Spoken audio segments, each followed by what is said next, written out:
Welkom bij Coachbal, de podcast voor de honk- en softbal jeugdcoaches en ouders. Blijf luisteren voor inspirerende verhalen en handige praktische tips van onze gewaardeerde gasten en een beetje van ons. Wij zijn Wesley en Renier. Let's play ball! If you dream it, then you can go and do it. Well, I'm not a total believer of that. Like, if I believed I wanted to be heavyweight boxing champ of the world, I'm pretty sure I'd get knocked out my first fight I try. But there's some things that you can do if you dream it and believe it. If it's just building something or making something, then you can go and study to do a lot of those things. Yep. If it requires some extraordinary athletic talent, then maybe your dreams have to be curbed a bit. But that's why you have coaches and family and friends. It's like you've got that show, Netherlands Got Talent, right? Yeah. When you see those terrible singers that go up, surely you have friends that can tell you, do not audition for this. You are a terrible singer. I know you have dreams to become the next, I don't know, the famous Dutch singers are, but you have good friends that tell you, no, you're not a very good singer. Find another passion. It's the same way. But if it's something that you can do, it's like, don't talk about it, man. Just go and do it. We have another question from Annie. Oh. Right. Even as a coach, I knew that I wanted to have a good 4-year program. Yep. We can really teach you stuff in the first year and second year and putting in the hard work. And come the third and fourth year, you want to start filling up the trophy cabinet. Yeah. So we know a lot about the game, and we've seen the past, future, present. We've seen great players of softball, but we also want to make it a little bit your own and change it and make it grow and have every little kid in the Netherlands, instead of picking up a hockey stick, picking up a softball bat. That's the dream, really. So you're watching Women's College World Softball now on TV and how big that's getting, and for me as a softball crazy person, I'd love to see it in the Olympics, on television. That's the dream. All right, that's cool. So continue with the story you just told us. That's exactly what you and Manny were standing up to do. Try to put your mark on the game. Try to get it more exciting. Try to get more people to play, and a little bit like evolve the game of softball. Like you said, you got a lot of competition from other sports coming up. What can we do as a parent, as a coach, as a neighbor? I just saying. To lift up the sports? How do we get it back up? You have to make it exciting. One thing you got to realize is that you are competing against other sports. And there's new sports coming in. I had one of my players, she used to play korfball. Like, no one knew what korfball was 20 years ago. But it's huge now. Like, it's similar to netball in New Zealand. But the thing is, people are inventing new sports. Ultimate frisbee, there's just so many different sports going out of there that you've got to adapt. You've got to adapt. And I used to coach in Great Britain for many, many years, and we'd go to these expos at schools, and there'd be 4 or 5 different sports there, and I'd be there representing softball. And I fully respect all the other sports, but my job that day was to have these kids go away. To sell it. To sit there and go, listen, I want them to think softball was the coolest sport that I did today out of all 4 or 5.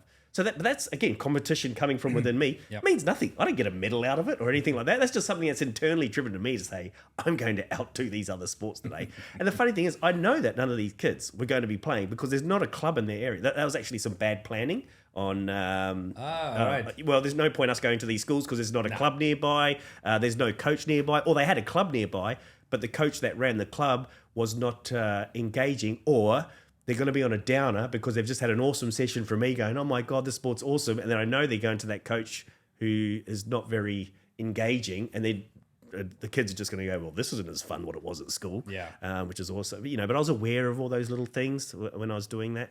But it's one of the things that I try and pride myself on is to make sure that it doesn't matter what age you are, whether I'm doing 11-year-old school kids that are doing it for the first time, or if I'm coaching national team players that have been playing for their national team for the last 20 years, my job is to, A, make sure they're having a good time, and B, make sure that they're continuously learning.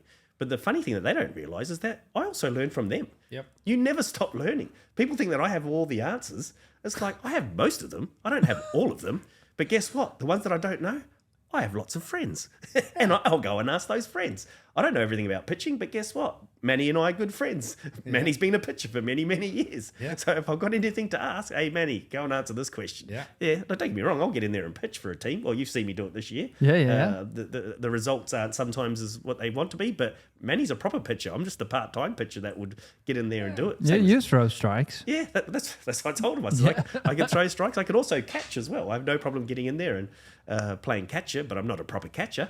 Right. It's just one of those ones where if you can do it, just go and do it. Yeah. Evolve in the game. If there's someone better, you go and do it. Yeah, for sure. And then, don't talk about it, just do it. There's again, exactly. There he is. Yeah. That's a good point. Then again, in the 4-year program, I find that very exciting, interesting. As you well know, I do the girls under 12 by Alkmaria. We are in the 3rd year now. So I have my vision on 4 years.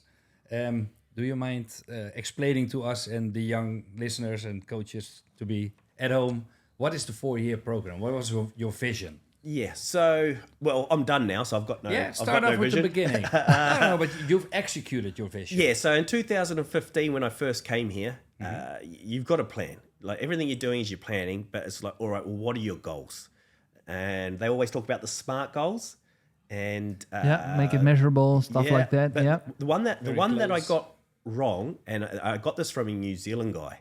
I went on this course, and this guy's a genius. He's an absolute. His name's David Neath. Shout out, Dave Neath. I hope you shout out. We'll tag you on Facebook as well. Follow that guy. He is a legend. And I remember him saying in the SMART goals, the R. Do you remember what the R stands for? Nope. Realistic. Oh yeah. He's the one that come and said, actually, that's wrong.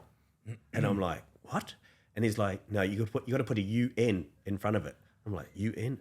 Unrealistic? And he's like, yeah. He's like, you got to reach for the stars.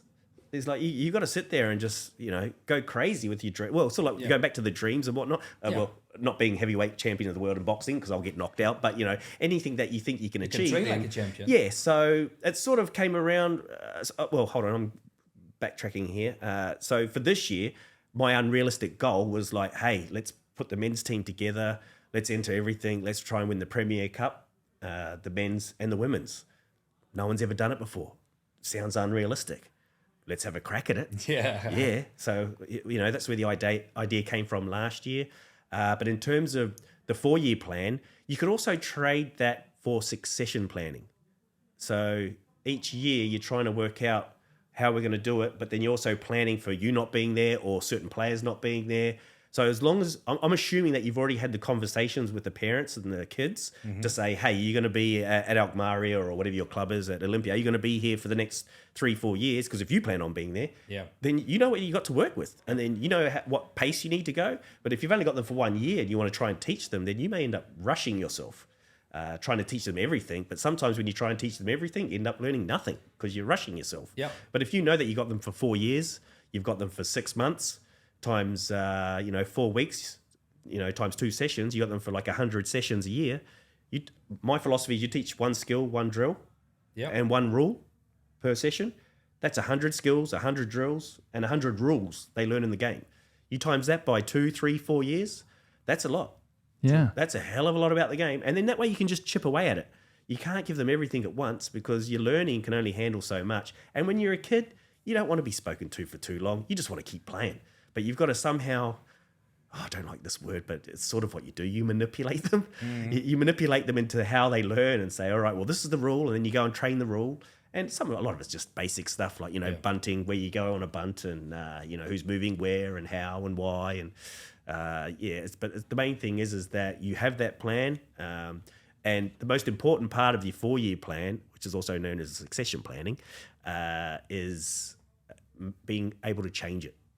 That's the biggest thing I learned from Australian softball, not when I was younger, but later, is if when you're doing something and it's not working, be willing to change it. And that's where a lot of the skill comes, because that's where you've got to feel it.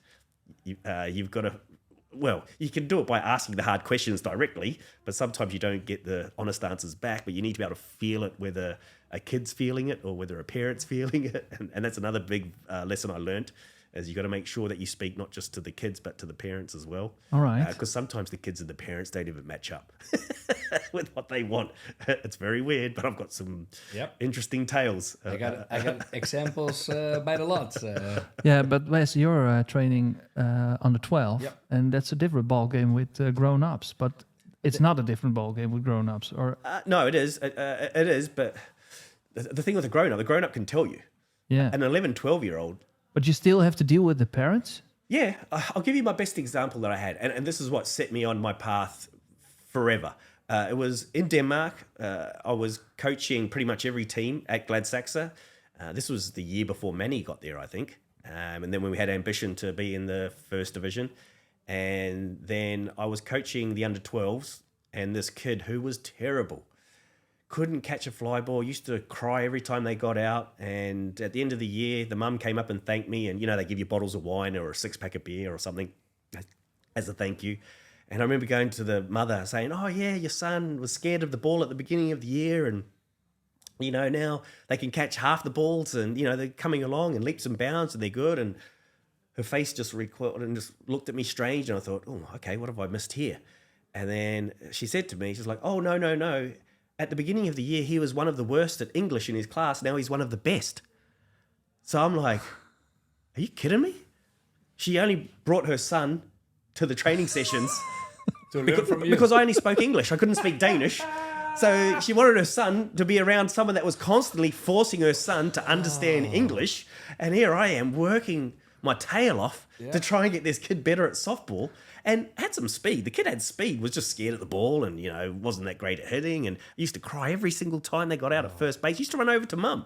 And here I am going, oh, yeah. And the mum didn't really care about how good he got at softball. It was just like, he's caught up to the rest of the class in English because, like the Dutch, they're very good at English at a young age over there and they start learning. But he was behind at class. That's a cool story. I was like, what? So it made me realise... and I was only in my mid-20s at that stage going, it didn't matter how much I thought I was influencing or doing the right thing. It's like, hold on, I need to speak to all the parents here to say, why is your kid here? Are they here to learn softball? Is it just a crash class so you can have 2 hours off and have some alone time? And it's like, wow, you're surprised about the reasons why parents bring their kids up. Sometimes the kids don't like it. One of the other reasons was because it was the cheapest sport. Compared to handball and football and the other main sports they have, they're like going, oh no, this is the cheapest sport for my kid to do, and you're like, oh, it's like a kiddie socializing and learning at the same time. Yeah, it's crazy some of the reasons why the parents are bringing their kids to play your sport. So that's a good one. Yeah. So you need to understand why the kid is on your team. Ask both by talking to the parents. Not together. Yeah. Make sure it's separate. You don't ask them in front of mum and dad. No. Because sometimes you're like, do you actually like the sport? And they're like, not really. You're like, okay. Yeah. Then that's your job to get them to love the sport. Yeah. Because once you got the skills stay forever. Even if you only played for 4 years. To learn how to catch and throw a ball coming at your face at speed, it's not easy. Or to hit, And then you play 15 years later, you can tell someone that's had proper training, the way they catch and throw a ball. I haven't played for 20 years, boom, you're like, oh, you've played. That's awesome, because I have an example on that. I have like a father of a colleague of mine. I think he's beginning 50. He is starting baseball with Alkmaria, and he haven't touched the ball for 20 years. That guy is hammering the balls in a batting cage, and that is so cool. When you see him catch and throw, it's a little bit stiff, but still, bang. And then you go and ask him, it's like, oh, yeah, I played 20 years ago. 2 seasons as a pitcher in the 1978 hoof class for HCRV or something like that. You're like, oh, yeah, okay. So you never forget. It's impressive to watch. Yeah, and then he has to ice his shoulder for the next 3 days. That's something else. We're woken up some muscles he probably shouldn't have. Well. So, another question. First of all, you were a player, of course. But then again, you decided to be a coach. So what did you decide to be a coach? I didn't really decide to be a coach. That's where people don't realise that I actually gave the game of softball away because I got softballed out, as what happens. And I used to play cricket when I was younger too. So when I was 11 years old, I gave away softball, played cricket for 2 years. I made representative teams in Sydney. But with the softball, baseball upbringing, it doesn't help your cricket game. Helps with a couple of shots, but not the full range of shots. So I went back and forth between the two. And then when I went to Denmark, I was only going over there as a player. I knew I was playing for a second division team, but I didn't care. I was just going to having an excuse to go and see a country, go and live with some locals. I'd given away the game again at that point. I'd played another couple of years of cricket back in New Zealand. And when I got there, after 1 week, they looked at each other and went, you're a little bit too good for for this league. And I'm like, yeah, but I'm not here. You're the club that accepted me. Here's a fun fact for you. I actually emailed, I don't remember which club it was, but I emailed a Dutch club as well. But the Dutch club says, you must be here next week because the season starts next week. Oh, yeah. And then I says, no, I'm not coming over for a month. And they're like, we're not interested then. So I was like, okay, cool. So I says, listen, I can't be over for a month. Is that okay? And the Danish club said, yeah, that's fine. Just come when you can. We'll take any help we can get. So actually was one of those, another sliding doors moment. I could actually have come here instead.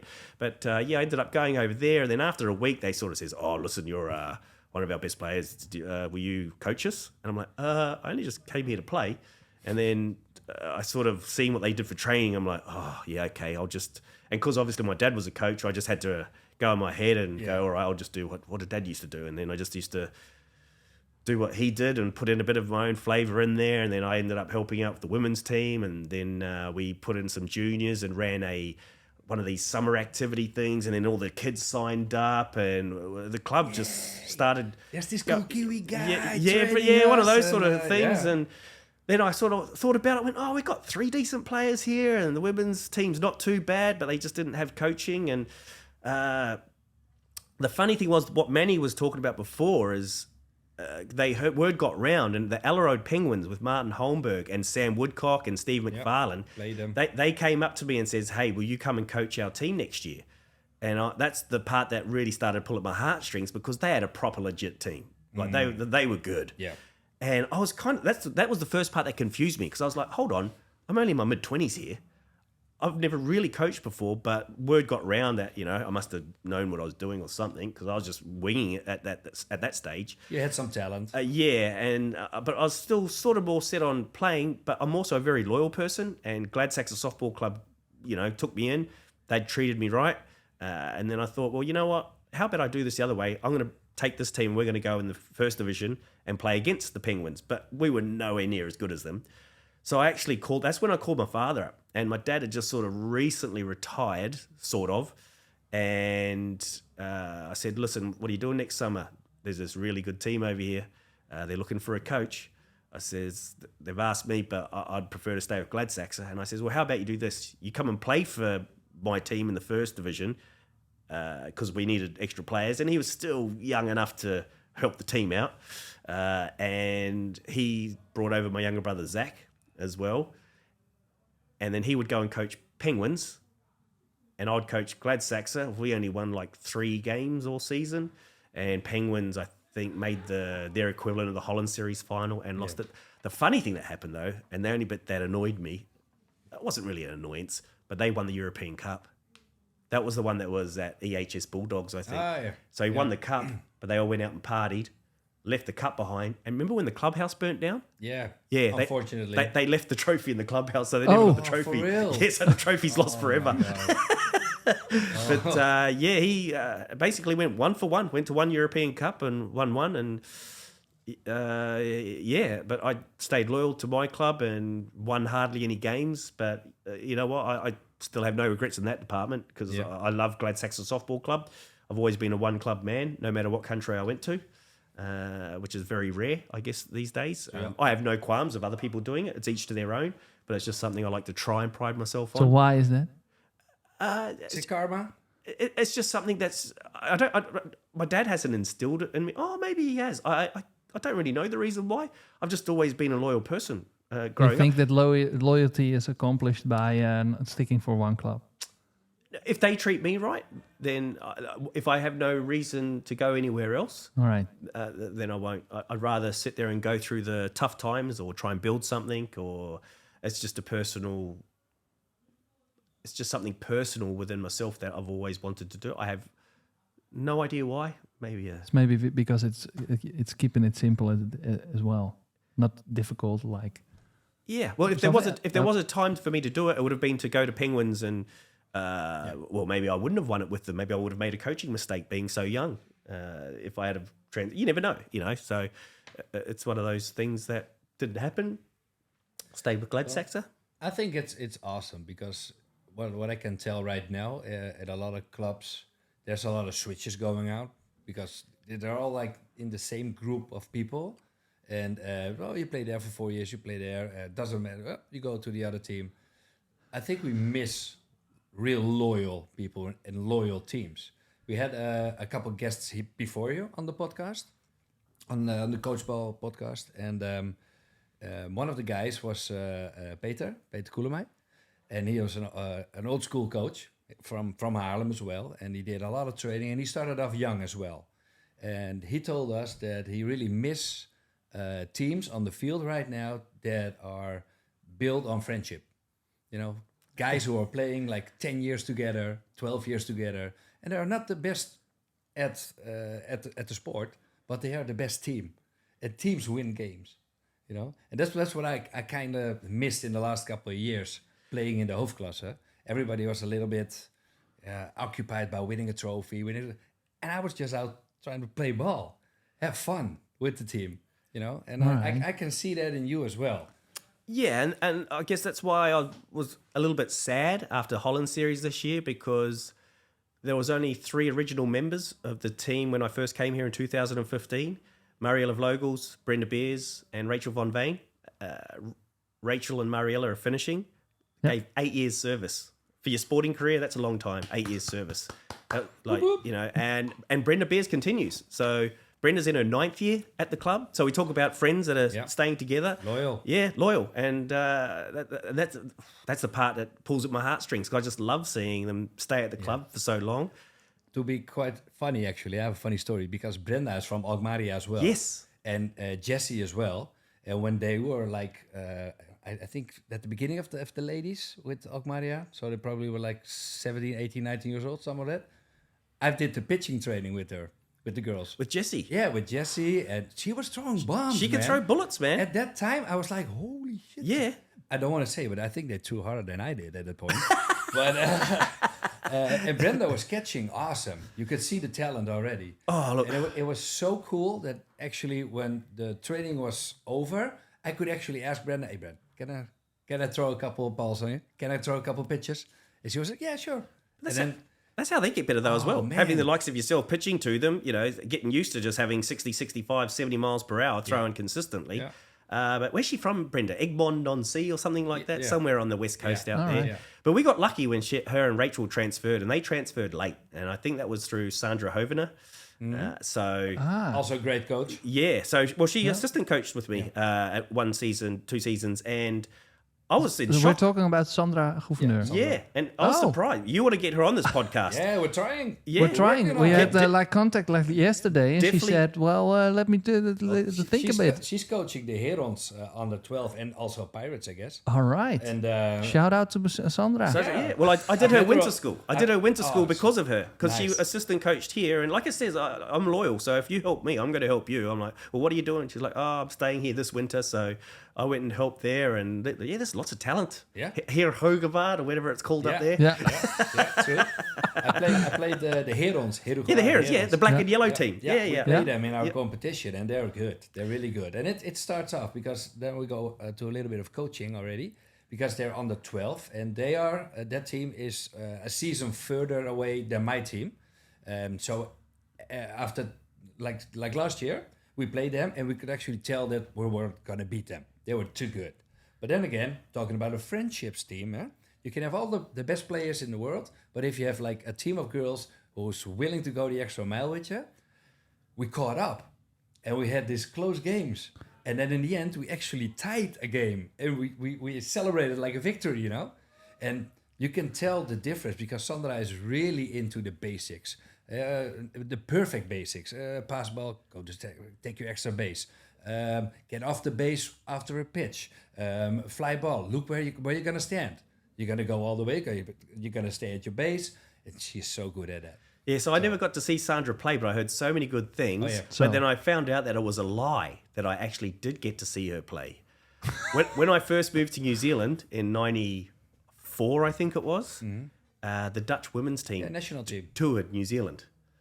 She was in that team. They played at my fields at North Harbour Stadium. She would have been young. But I got one of the balls from that game. Cool. So it was Netherlands versus North Harbour, I think it was. But we had Gina Webber, I think, playing for North Harbour at that time. But so when she came to coach at Olympia, and we just, you're just chatting away, and she's like, I've been to New Zealand. I'm like, oh, what year? I was like, oh, and then she says, oh, we toured here. I was like, I was at that game. And she's like, no way. I was like, yeah. So small world. It's a small world. It's one of those things where it's a small world. Cool. Okay, let's talk about... So maybe it's an idea, because we just talked about Jessie, that we are going to bring her in. Because we have her here. Of all the trick plays you have in your mind, which one is your favorite? And when and how were you able to use it? Cheers! Okay, let me do it again, because it started halfway. Here we go. Hey Stan, thank you for all the coaching work you did for Olympia the past seasons. I do have a question for you. Of all the trick plays you have in your mind, which one is your favorite? And when and how were you able to use it? Cheers! That's a good question. Trick plays. I'm looking forward for the answer. We have quite a few. I try and teach one or two as a rule each year. Remember, I said one skill, one drill. I try and do that every training session, even subconsciously. I don't tell the girls what we're doing. You just put it in there, and they eventually get it.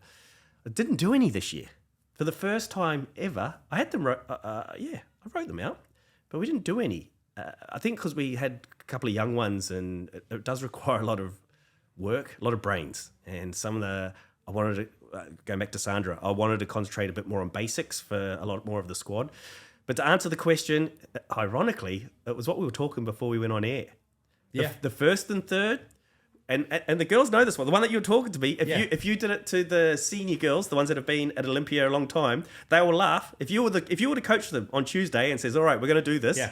Brenda, Jessie, Mari's finished now. Rachel, they'd know how to do it, what to do, because they've already been skilled up on it. Explain. So what's the trick? When you have runners on first and third, it was a men's play that was done about 20 years ago. Any old men's players will know it. I don't know if the younger generation will, but they used to, if they knew that they couldn't be thrown out at two in a first and third situation, runner on one, stealing two, to try and score that runner on three, what they'd get the runner on one to do is, instead of running to second base, they'd just go out and start running onto the grass.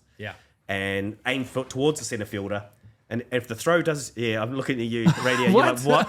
we didn't do this with the men's team. Anthony Beaumont will know it. He'll know this one. All right. We explained before broadcast this one. When you go out there and you just run out, and sometimes they don't even bother trying to get you out at two, but if they do throw the ball to two, then you just sit there and look at them. And then, because they have to make a play on you, and you have the right to sort of stay and sit there.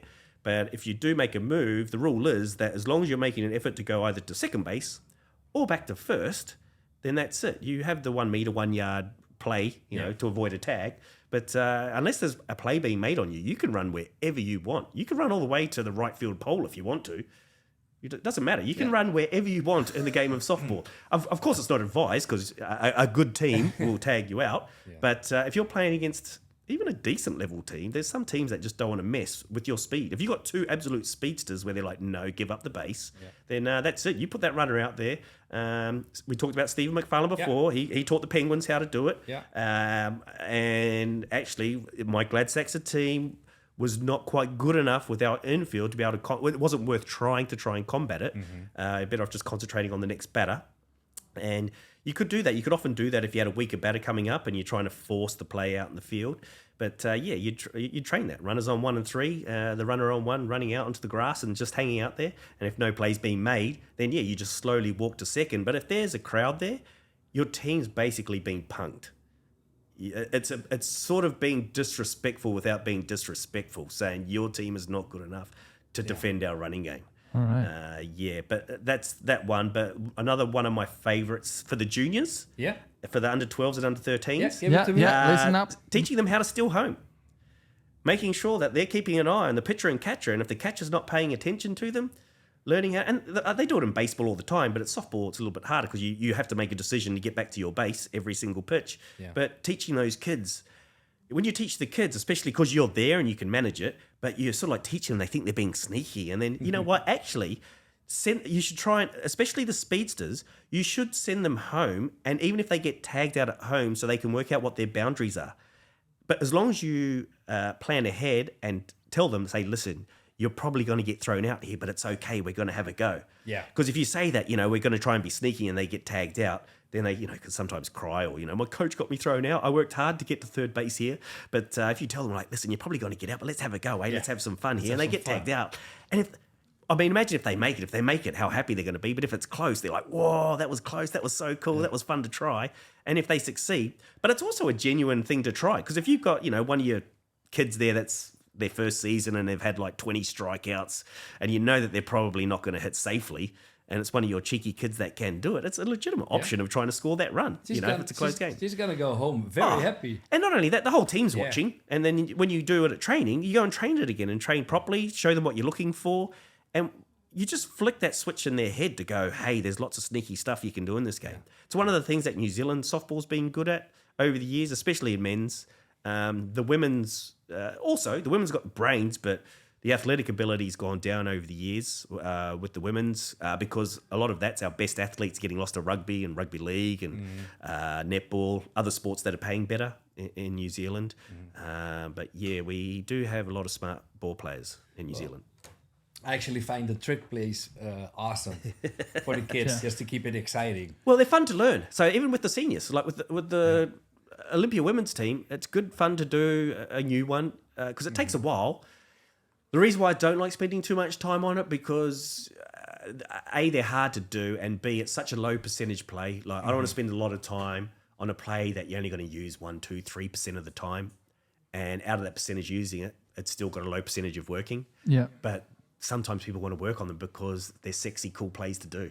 But I don't want to spend too much time on it. But it's good for them to know because it's bend the rules. Think outside the box. Think outside the box. Do different things. Legal. Yeah, do it different. Yeah. Now, there's some that I didn't teach the girls this year. Cool. That Good I wanted question. to, but yeah, That was an it's good awesome fun. question, Jesse. Awesome. Cool. Yeah. So what are we gonna do now? We've got like 4.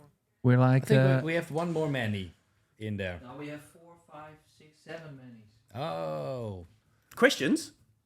Yeah. Now we have one last question, but then again, he celebrates also.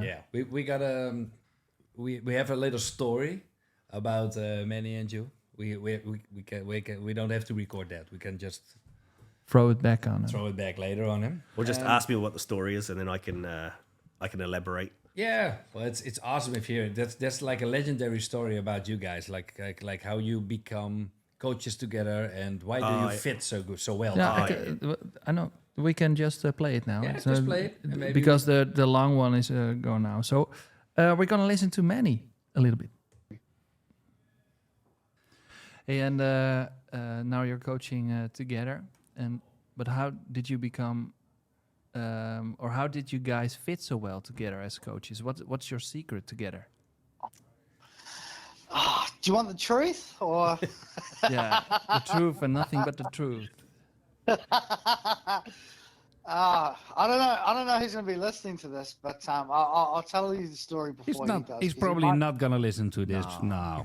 Yeah. Well, there's a guy that I'll tell you the story anyway. So we were playing in the Danish league, and there was a guy there who had a bit of a grudge against Stan and Stan's dad. He was a Czech guy. I won't mention any names, so that'll be. No, that's all right. That's all right. Yeah. So he was talking a bit of crap about Stanley and Barry, obviously. Well, mostly Barry. And we played a game. We played the All Stars versus the Czech, the Danish national team. So we put together a team of myself, Stan at the time was playing, his brother, his dad, and we got a few mates in, and then we had a few other players from the Danish league, and we played the national team. So we gave them actually very good games. We beat them. But in this, we found out that this guy was talking a bit of crap about Barry, and I went and asked Stan. I said, right, Stan, next time we play them, I'm going to hit him twice. I says, because I don't like you talking crap about Barry and your family. I really like you guys. So when we play them, I'm going to beam them twice. So that apparently we didn't play them for a month after that. and that talk got all around the league and everything like this. So the day came that we played this team with this Czech guy in it, and I says, well, right, boys, today's the day. You know what's going to happen. Mm-hmm. So he came up at his first at bat, and the first pitch, I think I hit him in the ribs. And he complained a little bit to the umpire and said, oh, he was going to hit me and things like that. And I said, yeah, well, there's your one, mate. Stop talking crap about Barry Doney. So that was all fair and well, but I said I'd hit him twice. So he was telling the boys he's going to hit me again and stuff. And what happened, he came up a second at bat. But what I did was I threw a drop ball for the first pitch on the outside corner of the plate. And he jumped right out of the box thinking that I was going to hit him again. Oh, my God. Everyone started laughing a little bit. Yeah. And even the umpires laughing a little bit, going, what are you doing? He's not going to hit you. But the very next pitch, I hit him again. So, yeah. So, of course, it was quite funny. But a lot of commotion. Then, yeah, a lot of commotion happened and rah-de-rah-de-rah. But I think from them, we've just had a really good mutual respect with one another and one another's families. So we get along really well because of the history, like I said. And, so it's kind of based on loyalty to each other. Yeah. Loyalty and respect. Loyalty and respect, man. It Awesome. goes a long way. Awesome. Absolutely. That's a great story. It's a true one, And too. I see you nodding. Yeah, so- no, 100% true, that one. Yeah, all the details are correct. Cool. It felt like it happened yesterday. Yeah. I think everyone and any Danish people that are listening to this, they know who that person is. And actually, even from memory, his own teammates didn't really care that we popped him twice. I think his own teammates were sort of like going, yeah, we get sick of him as well, but he's from our club, so we have to sort of look after him.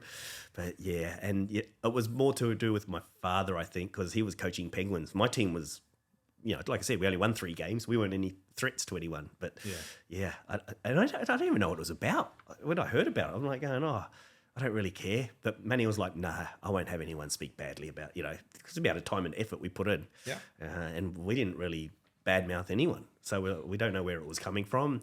And then Manny just goes, yeah, nah, I'm going to hit him. I'm like, oh, yeah, okay, twice. I'm like, oh. But the funniest part was when the second time came up and he was sort of like coming up there shaking, telling the umpire, he's going to hit me again, he's going to hit me again. And then as he pitches it, he jumps out backwards out of the batter's box and he throws an outside ball, like, missing the plate by a good few inches. And the separation was just so funny that like everyone was laughing at him. And so he just comes in and then you're thinking is like going, oh, well, no, maybe he's going to pitch to me and he was just lying about the second one. And then the very next pitch, bang, it's him going, and he's going to the umpire, I told you, you got to eject him. And I think I played myself first base just so I could be near to the action if something did kick off. And then, because usually I was playing the outfield. And I remember running in because he was trying to get him ejected sort of thing. I'm like, no, it's only the second guy he's hit in 16 batters because he was batting 6th, 7th or 8th in the lineup because he was a useless player. And I'm like, you can't eject someone for only hitting someone. It's the second batter hit in 16 at-bats. Yeah. you can't. That's just a coincidence. So, there's more logs on the fire there. It was so good. It was it was funny. Yeah. It's one of those, it'll never get old, that story. You can tell that as many times as you want. Well, if you're the person involved, it's not funny. But at the end of the day, don't talk smack about anyone. Just keep your mouth shut and you'll be perfectly fine. It's a good lesson. Don't pop your mouth off, even, or if you are, just keep it amongst your club or something. But if you want to speak out about it, just make sure you're willing to wear the consequences. Awesome. All right. This awesome story you can find on Coach Paul. As well. Podcast. Yeah. It's there forever. Forever and ever. An awesome story about respect on the field. All right, great. Let's talk a little bit, let's listen a little bit more about to Manny.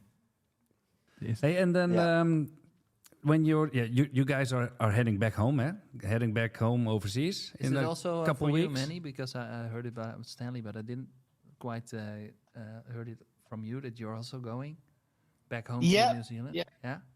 Yeah. So I'll be going back to New Zealand as well. It's a pity. Yeah. Hey, and now talking about the departure, what is the one thing you're gonna take back home from Holland?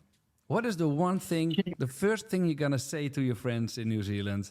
Well, man, about the Dutchies. Cheese, best cheese ever. Oh yeah, Okay. you're a cheesehead. Yeah, well, I never really was, but I will be really sad because I'll never be able to order a cheese platter again.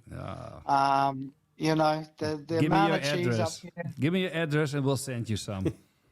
Oh, if you could, I'd be so grateful. Like, I'm thinking about filling up half my suitcase full of cheese. But It's not But going it's to get quite through the hard. border, I guess. yeah, exactly. They'll chuck it all out. But if anyone from the Netherlands is coming to New Zealand and you want to bring some cheese down, I'll really much appreciate it. So we got a place to stay if we bring some cheese. 100%. Very cool.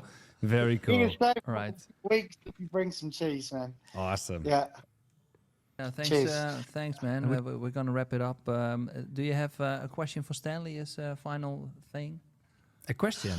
Name his top, his all-star Dutch team in each position. Awesome. There you go. Honest. That'll make There that'll you make go. us think. That will bring the So smoke put out a of his bit ears. pressure on him and say after all the years of coaching up here in the Netherlands, name your top 10 best players that are going to start. We're noting for the it. Dutch. Yeah, We're going to do noting that. it. Yeah. And we're We're also gonna do noting that. it for further podcast questions to other coaches as well, because this is Yeah. That's a really very good question. Thanks. Yeah, cheers, boys. Hey, appreciate it. Yeah, thanks for your time. Thanks for your time. No worries. And Anytime, lad. All right. bye-bye. Hey, do it. Bye. Doei, Doei. Doei. And that's Manny. So- Thanks, Manny. That's a good question. But actually, you get it. Let's have a second to think about that. Yeah, let's cut it that's in a half. good. Yeah, So the Maybe- first thing we want to ask you is, what do you gonna bring to New Zealand from Holland? Well, I can't because I need to eat it straight away. You could say the obvious stroop waffles. Yeah, Those things are always great, but no, my favorite that I'm going to miss. It could be your wooden clogs. Or... No, it's I'm going to miss Turks of pizza. Oh yeah, That's my favorite. yeah, I mean, we have similar things in New Zealand. It just doesn't taste the same. yeah. But Turks of pizza over here, and to be specific, is there's a Cafe de Hook on the north side. Yeah. There's a little place outside that pub, just a standalone. And I used to go there when I used to live on Kloosterstraat. I used to go there all the time, especially after games against DSS, Sparks, or Terrace Vogels, because you're traveling in the same direction. On the way home, I always just stop off at that pub, have a couple of beers, have a Turks of pizza. Yeah. Oh, and then when I moved to the east side, that was, I could still do it, but then obviously DSS aren't in the Golden League anymore, and Terrace Vogels aren't in the Golden League anymore, so seldom get to do that trip. But yeah, I'd gonna miss those Turks of pizza moments. Bit of balling, I'm not gonna miss burning my mouth. Bitterballen. Yeah, my mouth's gonna get a rest from that. Yeah. But I'm gonna miss the shopping in general. Vomar is my favorite, just going into the Vomar, because the groceries are so much cheaper here than they are in New Zealand. I don't know if you asked Manny that one, but the price of groceries is ridiculous. Really? Yeah. So why is that? Really bad. I have no idea, because we've got so many sheep and cows. You'd think that cheese and dairy and milk would be a lot cheaper, but I think it's because they charge us what the price they can get for it when they send it to China. I don't know. You'd have to ask the powers that be. But all I know is it is very expensive when you go do your weekly shopping. It's not very good. And that's one thing I miss, going to the Decamart, Albert Heijn. yeah. All the shops that you have here are really good. And that's not even Little, Aldi. Those other ones are good too. But I really miss just doing it's just a small, mundane, riding a bike. Riding a bike, we don't have bike lanes. Or if we do, it's very steep and the cars aren't respectful over there in New Zealand. If they hit you, if they knock you over, they just, you're a pest. If you're riding a bike, plus it's too hilly. It's so hard to ride, and we don't have as many electric bikes either. So Turks of pizza it is. Turks of pizza is my vote. That's what I'm going to be missing. And scooters. And of course. Oh, and that's another thing. The beer is half price. It feels like it's half price here. The wine, you can get a bottle for €3-4. It's all 5, 6, 7 euros for the cheaper ones in New Zealand. So And I drink a lot more when I'm here than when I'm in New Zealand. And we have like the Australian wines here. You should say that it's cheaper in New Zealand. The wines from like- Australia and New Zealand can sometimes be cheaper here than what you pay for in Australia and New Zealand. It's ridiculous. The other way around. It is ridiculous. Yeah, I don't know how or why, but that's one thing. And well, that's probably a good thing about me going home, as I won't be drinking as much because it's just too expensive. Yeah. And then again, world politics, economics, just stick to softball. Yeah. Just one rule book. Stick to softball. And we got another friend of ours, Anthony Beaumont. Still keep the lineup in mind, eh? We're Yeah. gonna come back to the lineup. I'm buying some time for you now. I'm thinking maybe of just doing an Olympia one, not a right. Dutch national Whatever you team want, one. Maybe whatever just you the want. Olympia one to. I don't know if that's actually the question of No, naming. it's not. But Yeah, I'm going to upset some people from my own team. right, I can understand that. No, Yeah. that's all right. Okay, I will try to call Anthony. Let's take a look. He's probably sitting at his phone, watching it for. Like an hour? When is it gonna ring? Did you message him? Did you text him to say, hey, sorry, man, we're running a bit late? No.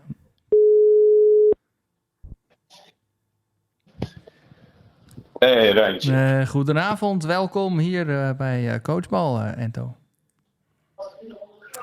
Komt het uit? Hey, goed. Zeker. Alright, Zit je er klaar voor, Ento? I'm ready. alright, ja. Netjes. Nou, je weet wie onze gast is, hè, vanavond. Ik weet wie jullie gast is. Dat is onze succescoach. Ja. Daar gaan we het even over hebben. Alright, yeah. We ask you to prepare some questions or one question for Stanley. So, yeah, let's hit it. Yeah. I have one question. Stan, you have been pretty successful with adults and also with ladies and men. So, yeah, I guess you know how to coach. But what's the biggest difference, and what would be the biggest difference coaching adults versus kids? That's a good one. We already talked a little bit about that one. Yes, actually, we mentioned it earlier. But And we didn't get into the specifics of that. yeah, so first and foremost is don't go ahead until you know the kid and the parent. So you've got to make sure that you work out what the parents want out of you first, and then also separately find out the kids. Look, do you really want what dad wants, or do you really want what mum wants? And the other thing is you just got to make sure you really, well, we say keep it simple at the adults. If we're saying keep it simple at the adults, then you've got to really keep it simple with the kids as well. Again, what I was talking about before, one skill, one drill. Yep. One skill, one drill. Every training session, one skill, one drill, one rule. As long as I hit those with the kids, then that's it. They're learning. Yeah. And then the main thing is once I'm finished with that, assuming that like a session is for 1 hour, making sure you revisit it for the 1 minute before you start practice. So whatever you covered that day, make sure that the first minute or 2 minutes is reinforcing whatever rule or skill that you taught them. And then after that, it's up to them what they spend in their own time, because they're not going to get good just from their 1 hour coaching session. That's why the kids that have parents that play are just so much better, because they get to sit there and throw it home. They also get to discuss it after games. They get to discuss, how, what did I do? How well did I do? So they have advantages in that regard. So another thing that I used to make sure that I did is I knew which parents did play. So the ones that did play, you knew that they had extra help when they went home, so they didn't need your attention as much. They're more probably criticizing and analyzing the coach than anything, but then making sure that I spend that extra time on the kids that don't have parents that play. That's a good one. Fair enough. Thank you. That's a nice answer. I think a nice answer for whole Holland to learn from also. Yeah, you have to identify. No, well, information and knowledge is everything. The more information and knowledge you have into not the private lives, but of the parents, and also they may be good at another sport. Some of them may have been a former really good football player. I'm pretty sure, isn't it Brett Vonk's dad? Wasn't he like a professional footballer from back in the day and stuff like that? Because I don't know why I know information like this, because I even delve in. So when I was with the national team, I sort of look in and I want to know, the national team, what do their parents do? What were they good at? And then, I just do it from asking, so I know stuff about players that haven't even played for me, because you just sit there and try and work out what makes them tick, what makes them work, what do they have their knowledge on, why are they such ballers? There's loads of different reasons why, the way they are, or if they get nervous before games, you got to find out the reasons why. And that's from asking a lot of questions without trying to seem too intrusive. We can do that. Yeah, as coaches, we ask, of course, a lot of questions. But then again, do you also have to ask parents from grown-ups a lot of questions as well. Or does the grown-ups should suit it for themselves? No. You have to do that. It's up to you to go and extract that information. But also, it's the setting and environment that you do it in as well. Like, what works for me? Yeah, well, you guys know. Yeah. I like having a beer. So most of my work's done at the bar. All our work as coaches, and we have a pretty big coaching staff at Olympia with the women's team. You know, all our planning is done, you know, around a jug of beer. Once the girls all go home, you know, they've got their 1 hour, not 9 hours to go home. But we would spend half an hour, sometimes 2 hours, you know, planning, preparing, how we're going to do things, updating each other. You know, 'cause sometimes, I'm not at training next week. I've got this to go to, or I've got this part, you know, this player's not going to be here. And another thing I used to do with our team is I wasn't in charge of all the girls. The girls got to choose who their favorite coach was. It's like, just let a coach know, and then the coach will come and speak to us. I think with the men's team, we had a leadership group. Yeah. That's why I said, go and speak to your team captain of your position. Communication Well, because thing. I don't want to deal with 14 different people's lives.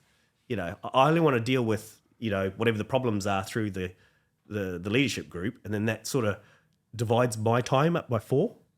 Whereas if I try to do it all myself, it's not possible. And that's another thing that youth coaches need to work out as well. If you do have that parent that does know, you know, how to play, ask. You don't have to say, hey, I need help. There's a different way of saying it. It's like going, hey, if you do have some spare time, whatever time they can give, they say, oh, no, I'm busy with work. I says, oh, but I can do 3 sessions a year.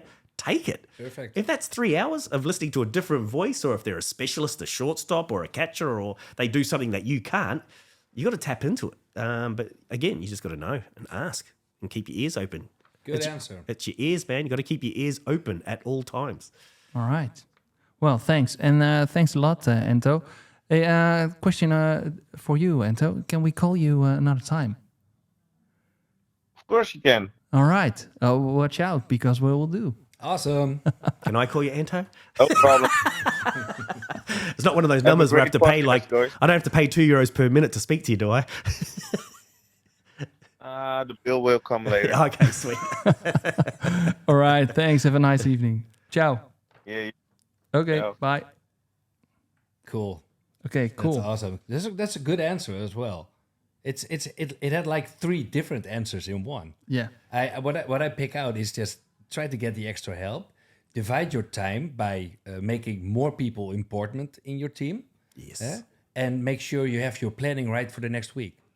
Is that a little bit of the... exactly it. Perfect. And players tend to have favorite. Like when you're running the Olympia women's team, we have, 4 or 5 coaches, and team manager. Mm-hmm. But sometimes the girls like the team manager. They don't like any of the coaches. So if they don't like any of the coaches and they got no one to go to, they might just bottle something up. But like Lars is our team manager, and he's been there a long time. But, you know, sometimes the girls would like to speak to Lars more than what they will myself or Manny or Niels, or, you know, it just depends. And that's why it's important to try and have a female in your coaching group, not just males. You look at some of the other coaching groups, they have nothing but males.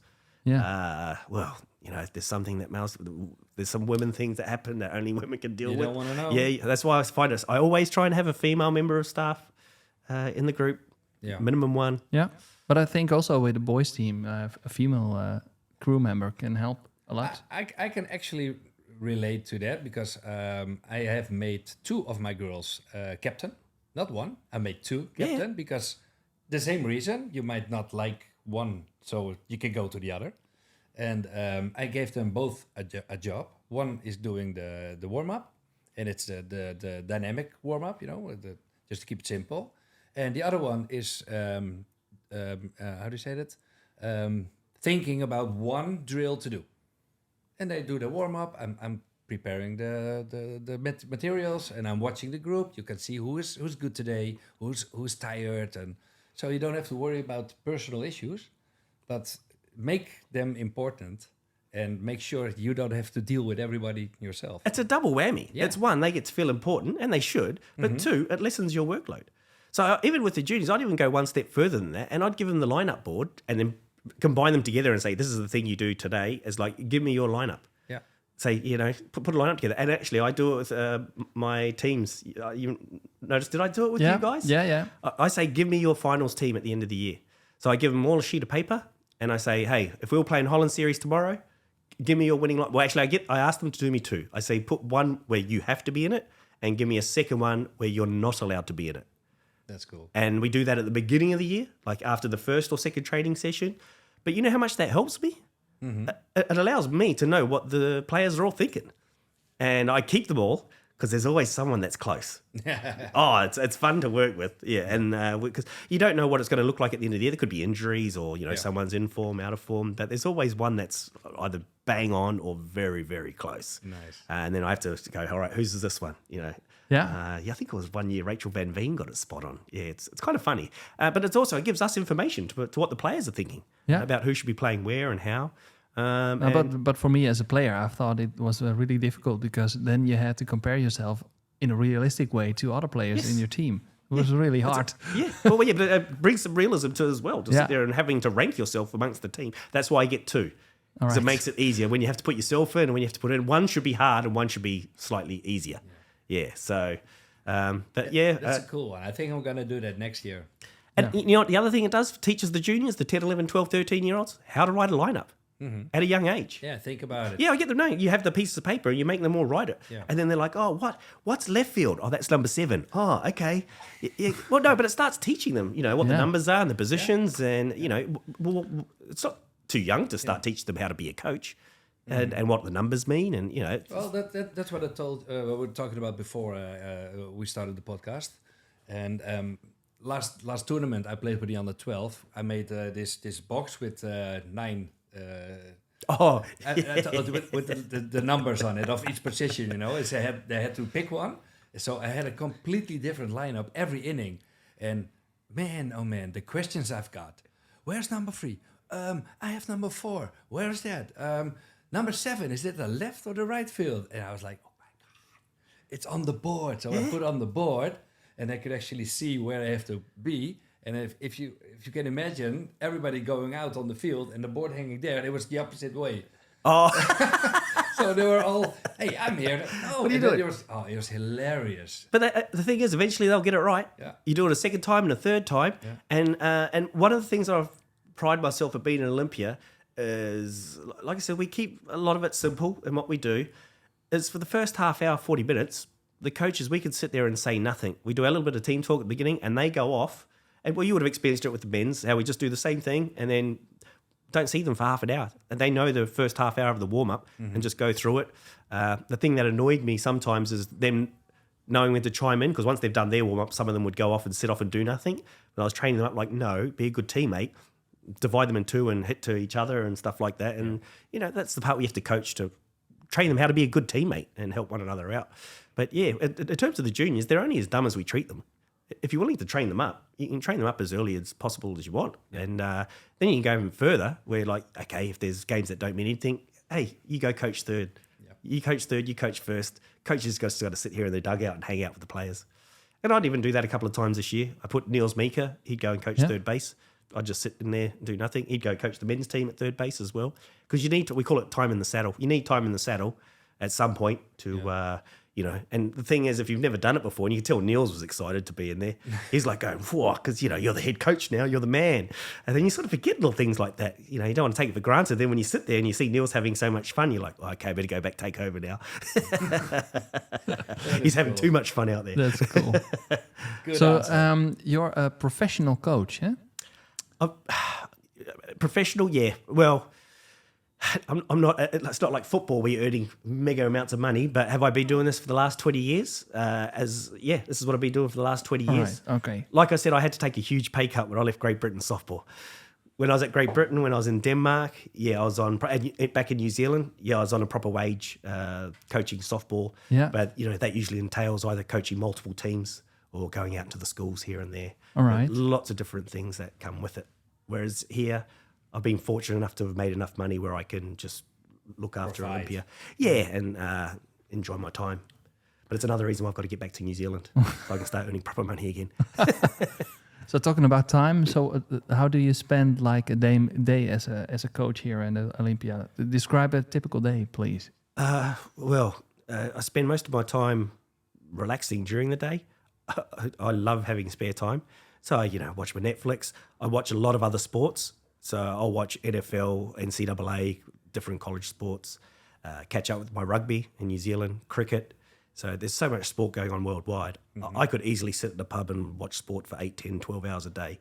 But, you know, obviously can't drink for that much. So, but I can sit at home, you know, rugged up and watch it. So I'm a very big sports enthusiast. All right. Enthusiast, So it's also like a hobby for you. Yes, yeah. And there's lots of other sports I did play as well. So I didn't just play softball. I also played rugby league growing up, a bit of rugby union, Aussie rules football, touch, indoor cricket. There's so many other sports that I used to play growing up, especially when I was 18, 19, 20, 21. Every day was just spent doing sport. And I didn't have as much spare time as what people think here because I took on the men's team as well this year. Monday night training, Tuesday training, Thursday training, Friday game day, Saturday game day. So plus the planning that goes with it to do it properly, you get exhausted. And there were not once but twice this year where I was very tired. So you'd think, how can you get tired when you know? And I don't have to do it 9 to 5. No, but the hours are differently. Oh, And yeah. they're always Responsibility as well. Yeah, and you Well, the players, you know, any question that a player has, you know, there's 13 in the men's team, 16 in the women's, plus the coaching staff and the board, and you got to, you know, look after everything, make sure it's all right, planning for the Premier Cup, trying to get the men's team to the European Cup next year as well. So, you know, there's people don't realise how much there is, plus other players that want to play in New Zealand or, you know, inquiring about coming to Olympia next year. It's the head coach that has to have all those conversations, and there's so many conversations to have. That's one thing I'm not going to miss. I'm not going to miss the many, many conversations that are needed. Sorry for this podcast here. Yeah. Well, no, this is the part that I love because it's something a little bit new. And, you know, I've done some interviews with Cobus and some back in New Zealand, and it's just good fun to, help your new podcast that you're setting up, which I remember you talking about it earlier this year, and I was excited for you going, do it. Well, just go and do it. Don't talk about it. It is really fun. That's what I learned, so that's what I fun did. To meet new people. And it's only going to get bigger and better as you get, this is your third one, you said? Yeah. And that's what I'm saying. Once you get 15, 16, 17, you know your system and what you're doing, and get some bigger names than me on here. That won't be hard. But, I don't think we're going to get a bigger name. Well, who became champion with the ladies and champion with the men in one season. Yeah. National champions. Yeah. Whoop, whoop. Yeah. Applause as well. Yeah, that's great. Well, I On the look forward. last podcast, you had this very nice... Yeah, the soundboard. The soundboard with him. Oh, There we go. Stanley. Yeah. I look forward to the day that someone does do it. Well, I don't know who the next coach is that is able to do it. Well, because for starters, you have to be able to be willing to take on 2 teams. But that was one of the reasons why I did do it, because I was like, It's insane. Nobody's gonna do it anymore. you never say never. It's just it's one thing to try and do it, but it's like having the capability to do it. Yeah. So this was a kind of a highlight of your life, I guess. But what is the biggest accomplishment that you had in your sports career for now? It's a good one. Non-softball wise is playing for my country in Aussie rules. That's another sport I used to play, Aussie rules. And when I moved to country New South Wales, I used to grow up playing rugby league, but then I also played Aussie rules. And I'm sorry, you have to explain me. It's a bit similar to Gaelic football, you know, where but we play with a rugby ball, and I'm not going to explain the sport too much. Right. Google it, just Google AFL, right. Australian rules football. But it's a sport that I used to play a lot. It's a pretty tough sport to play. I didn't deal out any of the damage. I was the one that had the damage done to me, but I was a skill player. So long as I could take the hits, then eventually you get to enjoy it afterwards. So that was a big highlight. Softball wise, probably coaching in a men's and women's World Series. So had the opportunity to coach Great Britain with the men in 2013. And also had the opportunity to go with the Dutch women in 2016. So to be able to go to both a men's and a women's World Series is pretty cool. Get to experience, it's... And for New Zealand, you did the under-23? Yeah, I was the head coach of the under-23s for a couple of years. We went to the Canada Cup, and obviously with COVID, we were restricted. And then I got asked to jump on board to be the assistant coach of the women's team and to go to the Olympic qualifier with them in Asia. So that was another highlight. Yeah. And we were a lot closer to qualifying than what people realised. But I only was with them for like 3-4 months, and we took on an Australian pitching coach, Kelly Hardy, and we just had a really good crack at it. But we didn't have much time together, and I would have loved to have maybe been there. Well, you can't I would love to have been there a year earlier. All right. It's just ironic because I thought I would have been, after 2016 with the Dutch team, I thought I would have been going with an Olympic campaign with the Dutch national team, but then that all just got thrown out the year after. That coaching unit got broken up for, I don't know, I still don't know the reason why to this day. But yeah, so to be given a late opportunity to go with the New Zealand team, I was like, this is weird because, you know, how quick time can change. Is that still something you admire or willing to do in the future? Is that one of your goals, going back to New Zealand, trying to get into the head squad? They interviewed me for it. So after the head coach stood down from the Olympic, they interviewed myself and Roman Gabriel for it, and Roman got it. It was actually the first bit of rejection that I'd had, or the first thing I'd lost in so many years. It was actually good to feel human again, because I was just so used to being told yes for everything that I went for, and actually be told no.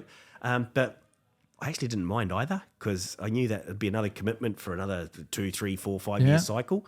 And then Miriam actually rang me up after I just got declined like a week later to say, hey, can you please come back and coach here? And with the Loldians visa declining, then I was like, okay, well, yeah, the opportunity is there to come back. And I never do anything twice. This is the first time that I've ever come back to something and push the repeat button. So that was new in itself, pushing the repeat button. And you're always wary about when you leave the club in such good stead and in such good position, where in 2018 that team that we had, and you know where the things that we were winning was you were champion with that team, right? In 2017, 18. So for me personally, this is 4 years in a row winning the Holland series. That's awesome. Because I left. So for me personally, it's 4 years in a row. And I guess the freakish stat that I worked out the other day, one of the things that I am going to be proud of, as I think in 2015, I lost the Holland series to Peter Van Dalen. And then I think we've been in it's either 15, 16 or 17, maybe even 18, I don't know, finals. And we've won all of them in a row.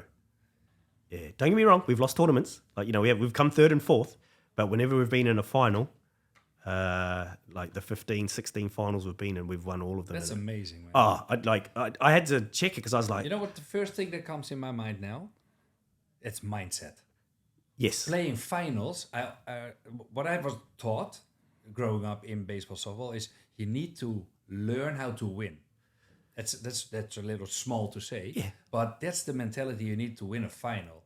And for me personally, I was never that great of a player to be able to actually own or dominate a final, but I was always one of the guys starting a final or whatever. And I can tell you one thing, the mindset was always good. Yeah, and that's you need to learn to win. We spend time on that, and we do it from the beginning of the season. Actually, we speak to the girls and say, well, and I said to the men as well, this is what we want. Where do we want to be at the end of the season? And I told them, and I actually brought the girls' part into it. I says, I want us to be champions of the Premier Cup, and we want to win both, and we're trying to do something that's never been done before. But the guys knew right from the outset that that's the end goal, and what do we need to be. And I would constantly be updating them every other training session, where we're at, where we sit, what we have to do, what are the rules. This is what happens in final series. So no stone was left unturned. They knew. And some of the guys were like, let's just win everything. It's like, it doesn't work like that. It's like, you can't, you are going to get beat at times, or the games are going to be close. Actually, it was mind-blowing, because every time, every training and every game, after the game, he know exactly what we're positioned about in the competition and what we had to do to accomplish a goal that we set. It was mind-blowing. Well, it actually helps, if you have a proper coach and proper time. Because I understand that a lot of coaches are doing it for a couple hours a week. And I don't get it if you want to be committed to something. And maybe that's because we don't have wages for coaches in softball or youth to be, all in. Yeah. Most of the coaches in youth are a parent or somebody who used to play when he was younger and he wants to make a commitment. Like the podcast we had here before with Mike de Zwart and Peter Koelewij, those were guys who actually loved the game, loved the sport, went to a training, and they were both like, okay, well, I'm new in town. Can I help you guys out? I have a little bit of knowledge of the game. I am enthusiastic to teach. And that's how they came into the sport, And if you have in your position, you have all the time in a day, and I understand that's still hard work in late hours. But if you have time to think about where you are, where you want to be, how to get there, what do I need, what is the plan, and if you can point that out for yourself and for your team, I think that is worth more than your weight in gold. 100%. Yeah, you're 100% right. And I know the other coaches have 9 to 5 jobs, and then they have to go and do training for 2-3 hours. But it's another one of my sayings. That's not my problem. True. It's it's a big advantage. It's a huge advantage. Yeah. And there's no guarantees, but maybe that is the little bit of the edge that's needed to get you over the line. I have no idea. I don't know what the other teams are doing, so I can't comment. All I can do is just look at our record of what we've done over the body of work that we've had with the team, and look, at the end of the day, statistics don't lie over a long term. So if a hitter's hitting 400, a hitter's hitting 400. You can complain about 1 or 2 games, but when you have a 36-game season, you can't complain with a 120 batting average. True. True. You can complain of a bad strike zone for one day, but you can't complain over 30. The umpires aren't that bad, not for 36 games. Well, you're a pitcher, you might disagree, but I've disagreed a lot over the years, but then again, last podcast with Mike, we had a little bit chat about statistics. Yeah. And statistics. He wasn't believing it. He didn't believe in statistics. It was more about feeling.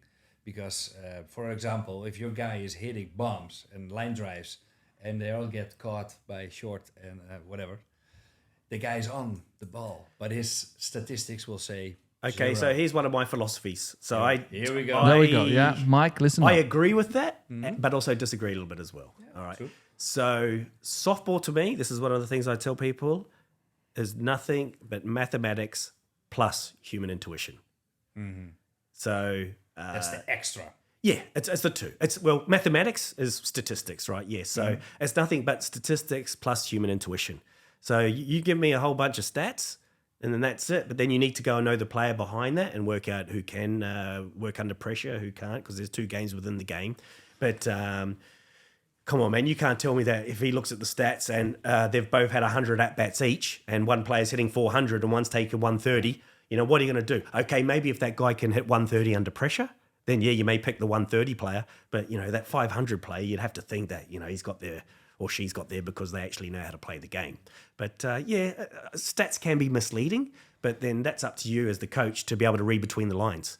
If one player got that 250, 300 batting average because they went 4 for 4 against the bottom 2 teams and, went 8 for 8, then that's up to you to read that, subtract that from there and go, okay, then what did they do against the top 3 teams? Yeah. 0 for 3, 0 for 3, 1 for 4. So, 1 for 10, but you'll find most players like that. But that's why you need your special players. That's why you need your Jesse Van Els, your Mariella Vlogels, your Brenda Beers, because they're the ones that will only go 1 for 4 or 2 for 4 and do the special things. And hitters 7, 8, 9, will be lucky if they get 1 hit. That's why another one of my mantras is special players must do special things. That's nothing new. That's taken out of Jose Mourinho. Jose Mourinho, man, if you're on the big bucks, you got to do the special things. That's the reason why you get paid the money. It's the same with your players. If you're from the national team, then when it comes to the business end of the season, then it's your job to get in those runs. Don't look at hitters 7, 8, 9. They're not in your national team. So but I understand where he's coming from. But no, it's just get your stats and put the human intuition involved, and you should be able to get it right. All right. Yeah, we'll take that away. You had another question as well, so maybe just take away this question together. So what I reckoned this year was that wat viel me op? Hoe zeg je dat? Je wilt hebben over wat hij dit jaar aan jullie hebt, over de tegenstanders en zo. Ja. Noticed. So what I noticed this year was that it was a lot of difference between the other coaches that I had the years before there. Is that you're a really positive coach, and that you don't really address the negative things, but only the positive things for most of the times. But don't you get filter out 50% of all the things that you can communicate? I get angry. Oh, you get angry? Yeah, but the first question I ask myself each and every time is, is this going to make the team better if I say what I really think? And 95 times out of 100, Probably not. yeah, it ain't going to help. So if it isn't going to help the team, what's the point of pointing out something that they've done wrong? What you can do, though, and that's why I have my book, is I write it in the book, and then when I finish and we go to the bar, I'll have a quiet word one-on-one, and if there's a problem, then I'll address it, to the guy, say, hey, why did you do this? You should have done that. And then if they give me a valid answer, then I'll go, okay. Or sometimes you have to meet in the middle. I had one in the Holland Series final, actually, with Brenda, where I held up Alison Spinas at third, and Brenda just came tearing around, and we got in a jam, and that was in a final. And so we talked it out. I says, give me a percentage. How much of it was your fault? How much of it was mine? I says, 80-20. And like, oh, yeah, 80 mine or 80 yours? And she's like, no, 80 mine. And I was like, yeah, well, the 20%'s on me because I punked her, I tricked her in a way. But she should have known that, Alison. I wouldn't have been sending her home. But, even at a Holland Series final, we're still discussing. After we've just won the Holland Series, we should be celebrating it. Yeah. But here we are, sitting there, not arguing, but like we're still discussing, all right, well, what did we get wrong? This is after we've just won a championship. Like, that's how perfectionist we are. That's the passion. Yeah, and getting everything right. Well, because I feel bad because, have I hung her out to dry or, but we talk it out, work it out and move on with it. But if we had got angry at each other, if we had been yelling and spewing at each other, we still had 3 outs to get to win the game. Mm-hmm. That was only the bottom of the 6 where we made that stuff up. Not I, not her. We made that stuff up, but we still had 3 outs to get. And Alison was huffing and puffing because her fitness was no longer there. But we'd planned to bring Jessie in for the 7th anyway, for 2 hitters. But it's just, at some point, there's just no use arguing. There's a time and place to get it right. And it's not baseball. Baseball, they sort of, right up in each other's face and give it to each other. But they're athletes worth millions. No, but that's the reason. That's the reason why we are addressing this, because we do youth, like b-ball and now softball under 12. And as a coach, I noticed that I can get more out of the kids when I'm saying, hey, good job on this, but next time try to do that a little bit better. Or they make a huge error. They pick up the ball and they throw at first and it's perfect, but the runner is already on the way to second. I go like, oh yeah, hell of a throw. That's amazing. Good recovery. So I'm not trying to highlight the negative. I'm highlight the positive. And what we had in the podcast before, especially the difference between like softball and baseball. In baseball, we played baseball as well. And we're guys. Yes. So maybe that's the difference. I have to ask you and for your answer on that. But boys will be boys. There will be, amazing if you throw that ball from short to first with 100 miles an hour and the runner is safe by inches. You're going to get beep. You're going to get some shit over it. Yeah. Yeah. So the one thing I'll say when it comes to coaching the youth, especially if we're talking about positivity and keeping it positive. Yeah. Another thing you can do is you can let them know when they've done something wrong, still in a positive light, and that is by being animated with your body. All right. So when there's a mistake made, it's you can either yell at them verbally, just they go, you messed up, you threw it. But you can also do something with, I don't know if there's cameras on here, but you can sit there and like look at your play and go, and then like put your hands on as if to say, that's universal for you messed up. Yeah. But if you're doing it smiling, going, just throw your hands up in the air like, I don't care. But if you can do those quick actions, the kid's going to look at you and go, I've messed up, haven't I? You're just like, oh, yeah. And then he's like, don't worry about it, and just, But you can do all that rather than just yelling, going, what are you doing? You just sit there, smile and go, oh, no. And you just shake your head. It's like, you're going to just like, get off the field. But you don't sit there and go, what are you doing? You're useless. You can sit there and do it in a fun, positive way. And then when you get off into the dugout saying, hey, what did you do? What should you do next time? I should have done that. And if they can correct it and you extract it from themselves, you're like, yeah, okay. So next time, just make sure you do that. And the way I coach it with the kids, I've said this, I don't do this in all of when I'm back home in New Zealand and I'm coaching the coaches how to coach, because that was my job in Great Britain and in New Zealand was coaching the coaches how to coach. I'd always say, look, softball and baseball for the kids is just like learning your 6 times tables or your 5 times tables. Like, your 6 times tables, right?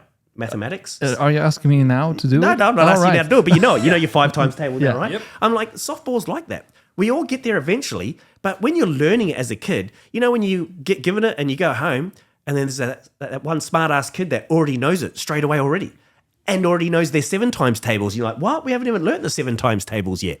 You know, there's some kids that are just going to be able to learn it, but we talk about how much our game is repetition. It is. Our game is a game of repetition, but the difference is some kids can learn immediately. Yeah. You give them their 6 times tables, they know straight away, and they'll go on to their 7 times tables, where some kids are like, oh, they need like 3-4 days to learn. Their 5 times tables, they're a bit behind. Or, you know, so when they do make that mistake, they make it again, but eventually they'll get it right. Just sometimes it takes them 3-4 times to get it wrong. And funnily enough, it's the kid that has the baseballing, softballing parents that usually doesn't even do it wrong the first time. They already know how to get it right. But the main thing is that you sit there and be patient with them and understand that sometimes it's going to take longer. Yep. It's going to take longer. It's frustrating when you're a coach, but then there's nice ways that you can go about it in getting that kid to learn. Yep. And again, even if they don't get it and I'm laughing with it, and I guess that's the difference between the American style coaching. But the difference with the American style coaching is their travel ball programs are severe. The parents are paying 5, 10, 15 grand for them to be part of elite teams because that's going to save mum and dad $200,000 in free scholarships when they get a free ride for their baseball, softball program. So it's more of an investment. So when they're investing those kind of amounts of money, you want payback. Well, it's an investment. So they're going to be really harsh on that. But that's one of the reasons why I love being in Europe and I love being back in New Zealand, because I love being able to live my lifestyle the way that I do. Without the pressure, or something? I don't mind the pressure though. Like I can go and do it. More at ease, more relaxed. I like going to nightclubs and having fun. Well, not now, but like 10 years ago and 20 years ago. Same as when I was in Great Britain. You know, when I have to do my work and coach the national teams, I do. But then when my private life, well, my friends know me. You know, I like having a good time and going out, seeing the world, going to the pub and going to the nightclub. Whereas, gosh, if you do that in the States, you're under the microscope and everything you do is looked at. And I'm like, nah, man, I'd rather just live my life and have an easy time. But, I'd have no problem going to an NCAA school either. I can sit there and push the repeat button, and people's people, the sport's the sport. Yeah. But it's a different approach in oversee how they teach the kids than we do here. Everything you were talking about, we call it, at least I think I call it like sport-wise. Sport wisdom. Sport wisdom, smart, sport smart.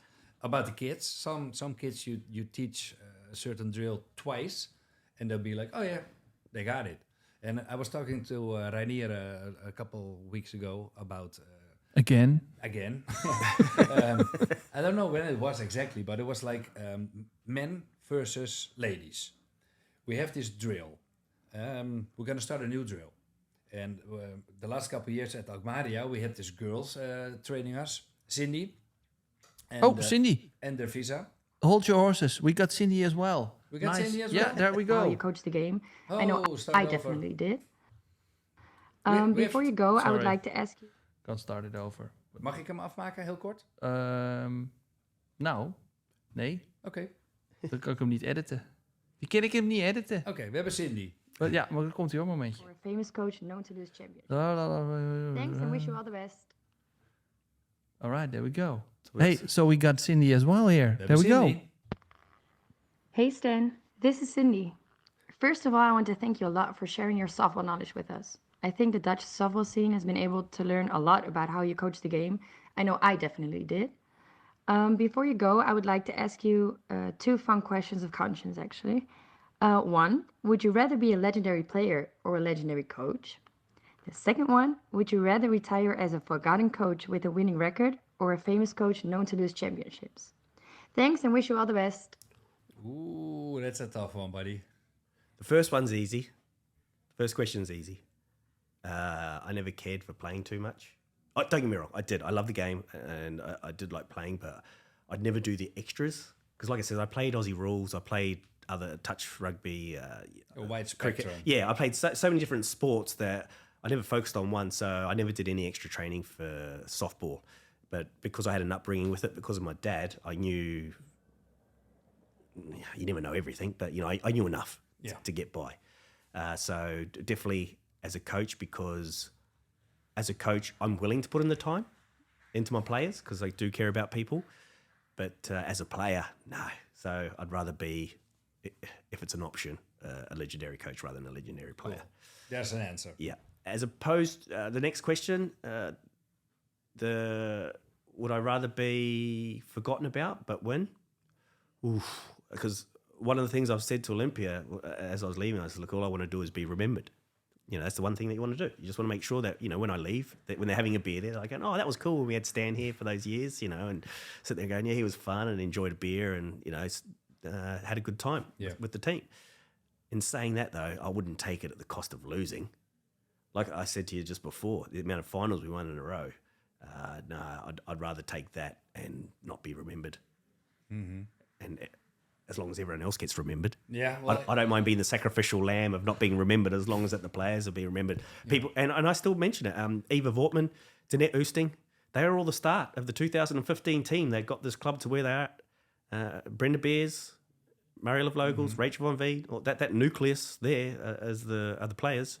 And we had some good add-ons, some special players that came in between, Australians, Ellen Roberts, Tali Moore, the Great Britain players, Polish, Steph Pearce, Emma Wojcik, we've had Pauline Prada from France, Stephanie Toft from the Gators. She also helped this team in the first year of showing them what it looks like. And, she won the College World Series.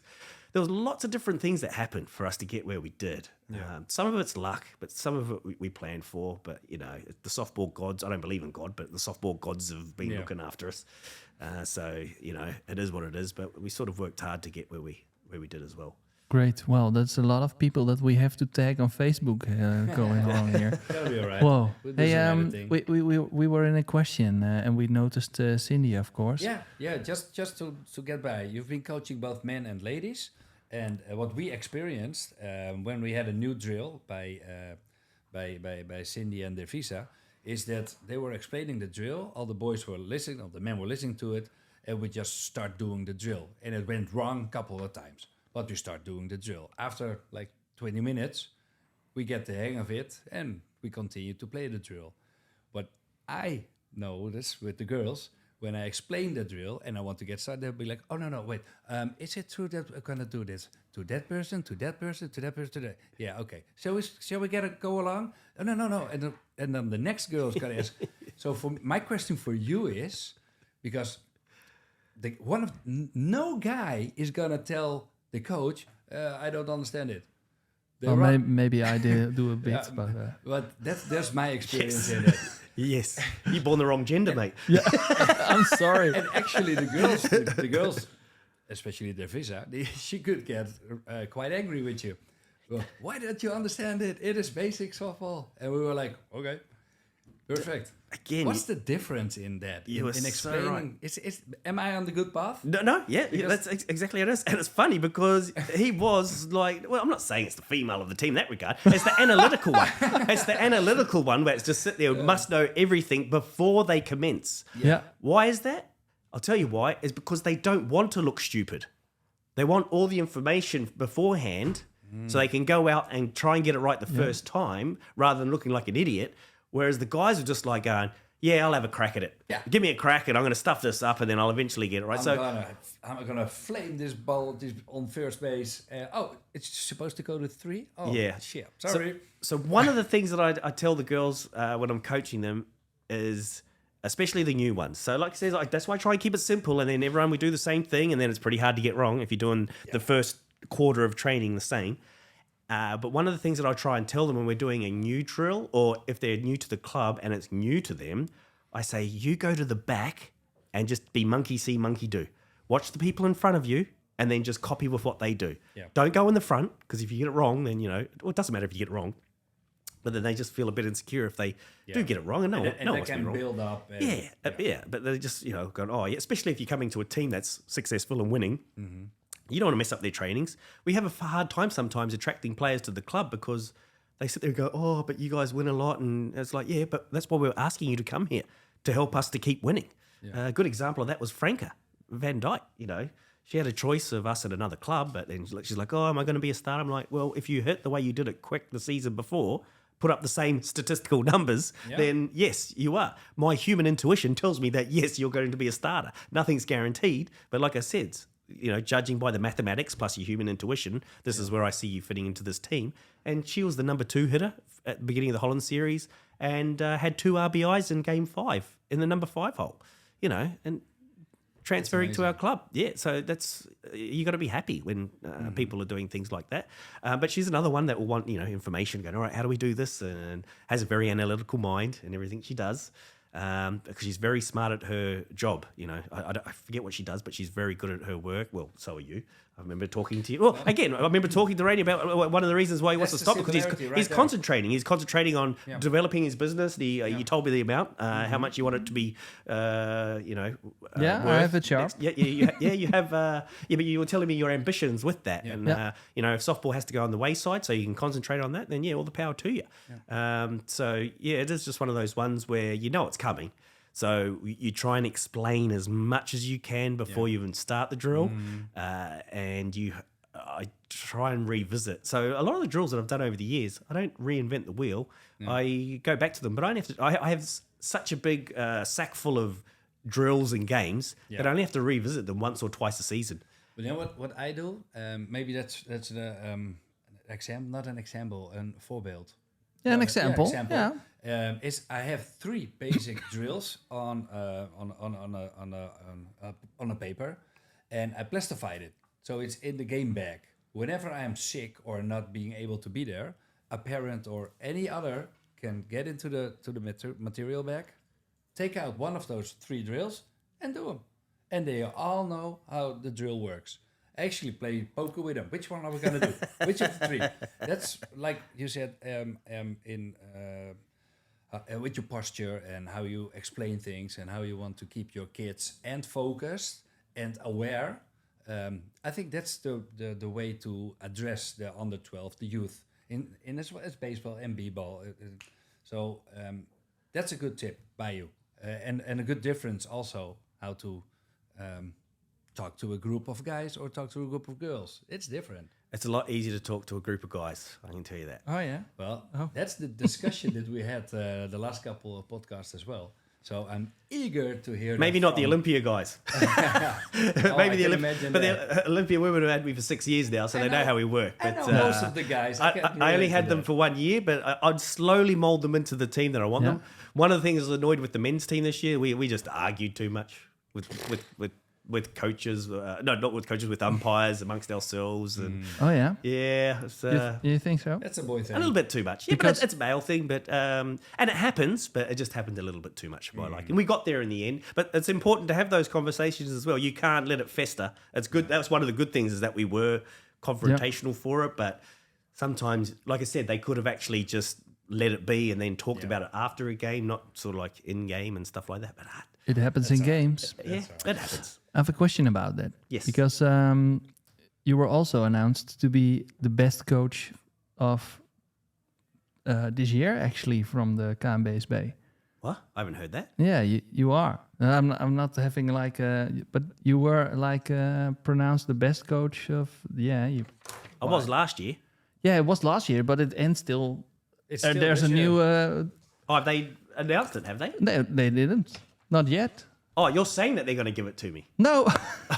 Okay, I'm going to cut this because it's kind of weird. No, but they gave it to you, but you still are it because there's no new best coach announced. No, it was voted. It was voted amongst the coaches for this year.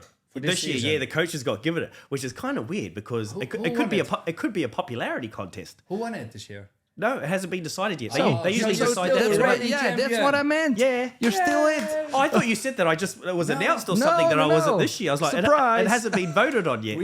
We still have the reigning coach of the year. I'm the coach of the year for now, for 1 more month maybe. Yeah. That's a good way to go home, bro. I don't know who's got it this year. But they'll probably send it after you then. It is, it is kind of funny because I said that I was joking with Manny and Niels. I was like, well, when we were talking about having the men's team put together for this year, and I was like, well, I'm gonna have to do something special to try and get it because, like I said, we won the last 4 Holland series that I've been here. But a side thing is they've given me coach of the year the last 3 years that I've been here as well. So. If they do give it to me this year, then that's why I said I'm going to have to do something extraordinary. Let's get the men's time. So yes, I'm like, let's try and the Premier Cup we knew were going to, but I'm like, if I can try and win all 3, to the R, right? Yeah, that's who knows? But what I want to mention that you are the coach of the year till now. But do you also know that you have kind of an authority within the game as well, because I have like an example where it stands out completely. Do you know it from yourself that you have like the authority on the field? Yeah. Yeah, but I don't really care about it too much. All I want is my coaches to like me, the fans from Olympia, and the players. As long as I do good by, and it doesn't matter from the top to the bottom. I don't care if I'm speaking to the president of the country, to some homeless guy outside Decamart. I still treat people with the same amount of respect. Yeah. Which can sometimes be a good thing and a bad thing, but it's mainly a good thing. Yeah, and it's. I will give the example as well, because we were playing at Nieuw Zeeland, and it was like a game with a lot of arguing and chit chatting. At Nieuw Zeeland? At Nieuw I Zeeland, remember it was. that one. Yeah. And at a point there was like a really large argument about some play, and the rules weren't quite like obvious and crystal clear. Mm-hmm. But then I said, yeah, well, the opponent said, well, it's a new rule, we have to apply it. And then everybody looked like to you about you were reacting like that, and you were like, okay, well, that rule, yeah, we tried it a lot of times with the girls as well, but it isn't in Holland. It's not really built into the system yet. So the BSC. WBSC. I know what rule you're talking about. Yeah, It's the new pitcher catcher rule. Yeah. And they were trying to sneak on a runner for their pitcher. And I'm like, no, all the other European nations have taken it on, but your nation has decided not to for whatever reason. All right. And then I said to them, I says, listen, I'd allow it if it was allowed, but I tried to, otherwise I'd be doing it. Yeah, I told them. I said, look, if that rule was in, I'd be using it to have Manny run for and Anthony. Yeah. I'd be abusing the rule. Like, that's what you do. Well, it's not abusing it. It's just using the rules, whatever the rules are. Yeah. And then I told him, I says, no, otherwise I'd let you.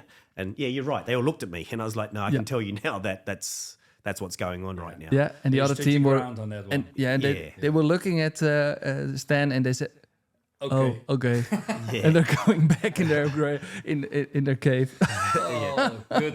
Yeah, It's the same as the and- DP flex. A lot of the teams Yeah. were like going, you can't do that. And some of the umpires that were umpiring our games were sort of just doing it to help out. Yeah, and then that you I feel know. bad because I'm like, no, I'm not going to cheat on you guys. All right. But I'm telling you, this is legal what I'm doing, but I'm not abusing it or, doing anything. And you feel bad. But then most of the again- umpires knew what they're doing. But every now and again, there'd be a game where, it's one of the parents. or Knowledge someone. is power. Yeah. And again, knowledge is power, and especially with statistics. Yeah, but is that also an advice that you can give like new coaches as well? Get a scorer. Train up one of the parents to be a scorer. The new way of doing it is electronically. Niels Meek has been doing it for our club. And we have two scorers. We have Kalinda that does the paper scoring and Niels does all the electronic. Yeah. But one thing I would do is, because you know what? Doesn't matter what age you are. When you're 10, 11, 12, 13 years old, you want to know how good you are. Yeah. You want to learn and like going, hey, what does 250 mean? Well, they know that 330 is better than 250, going, oh, yeah. The problem with that is, of course, if you're a kid that bats 110, 120, but then don't show it to those kids. Just, the kids that do want it and that are doing good, it's like, yeah, there you go. Or then you can sit there and one-on-one say, listen, you're 110, we're going to do this to get you to 150 next year. And chase those numbers because that's, at the end of the day, like I says, a lot of what we're doing is statistical data. And what I notice with the kids is that they really want to know during the game, what's the score? Are we in front or are we behind? Yeah. And of course, they're always either tie or behind. We're never up front. You know? That's a little bit of a trick, of course. We talk about giving the kids something to do. That's why you take your big whiteboard. Yeah. Take your whiteboard with your marker and and draw it up manually, with you, so you can just rub it out. Yeah. But give them a job saying, put up the score so the kids can check it out, who's got there or who's got the run. There's so many... Lots of little things that you can do, but it's you as the coach what you train them up to be. Mm-hmm. Yeah, but the problem is that so many coaches, they're the one all, and there's no one else to help them. Mm-hmm. That's when the game doesn't become fun. You end up doing a half-assed job because you're having to do the uniforms, wash the uniforms. There's probably scoring as well. Yeah. Doing absolutely everything, getting their lunch ready. But it's like, you know what? I bet you a lot of those coaches haven't asked for help. Or they haven't asked the right people to help, or they haven't asked everyone to help. That's the main thing, man. You can't do these things on your own. You need help. And That's a good tip. And another thing is that I say to everyone, I even use this to people when they're going out to nightclubs and trying to, chase women when they're younger. If you don't ask, you don't get. Yeah. So if you're going to sit there and be the shy one that won't go up and talk to the hot girl at the club, it's like, guess what? You're never going to have her. But if you're willing to go up and say, hey, you look nice, Let's have a chat. yeah, can I get you a drink? And they're like, going, nah, I don't fancy you. It's like, oh yeah, okay. But you asked, you didn't get. But what happens if they do say yes? Yeah. It's like, oh, okay, then you need to be able to have a bit of game as well. But it's the same if you coach at a team, man. If you don't ask the parents, oh, okay, yeah. Oh, what happens? Oh, my family own an orchard. Oh, so you can bring apples and oranges to the game? Yeah, it's like, yeah, okay, there you go. There's your apples and oranges taken care of. Probably just saved you €400 in the budget for the year. You don't know what these people do, but if they've got something, use it. You're not using them. You're just using what they have access to. Yeah. So you're talking about scoring. Do you score yourself as well, or do you let anybody else score? No, we've got two people that do it. Kalinda de Vries is our team scorer. She does the paper version, and Nieuw Zeeland does the spray chart. Yeah. He does the electronic scoring where you can sit there and have the spray chart ready for it. These are a lot of the little things that people don't know that we do in our team that some of the other teams just don't do. So we have all the information at hand straight away and for the season, over multiple seasons. We used to do it by hand my first year I was here, but now that the tablets are getting better, there's ones that you can pay for that are a lot better, but we still do it the Dutch cheap way and use the free versions. Yeah. But there are some better ones out there. What's the big advantage of electronic scoring? Because I think the big advantage is that you get information of your opponents. Yeah, that's what it's all about. Yeah, not only your own players, what your own players are doing against the pitcher, because that's on the paper. The paper gives you information about your own players, but the electronic will give you information about the teams you're playing. And it's instant. Am I right? Yeah. And you know which pitches they're hitting off you and where. Yeah. So you manipulate your field according to where they hit the ball. Yeah. We all have our tendencies. That is something that's new, I believe, for Holland-wise. Well, MLB are doing it at-bat by at-bat. They're going back and checking their swings and, after every at-bat. Like, that's the new extreme. We don't do it as much as that. No. But, But for a youth coach, should we use the I score? No, that's... I don't think for the under 12. Under 12, 15 is getting. Yeah, once you get up to under 15s, they're smart enough to realise what they want to be doing for the season. But why not at under 12s as well? You can start teach them that if you have the capacity with the parents to do that. Yeah. But start training them up how to do it, because you know what? It'll be fun for the parents to start doing it as well. You might find that the parents' kid ends up being top batter because any of those half hits are not errors there. They're going to be scored differently. But you know what? If that's the trade-off, if that's the trade-off that the kid's going to automatically be top batter, then it's And you get the commitment from parents for the season. The buy-in. Yeah, and then you know what? Then you get a buddy. You say, all right, train someone else. You need to give every parent a part in your team. Yeah. A job or whatever. You can ask. Pretty much. Yeah, if they want. If there's 10 kids, there's going to be 10 parents, maybe 20, maybe only 12, 13, 14, 15, if there's a few divorces in there and whatnot. But if you go and ask them, you don't even need all of them. Half. Yeah. Half of 10's 5. If you get 5 volunteers, you're set.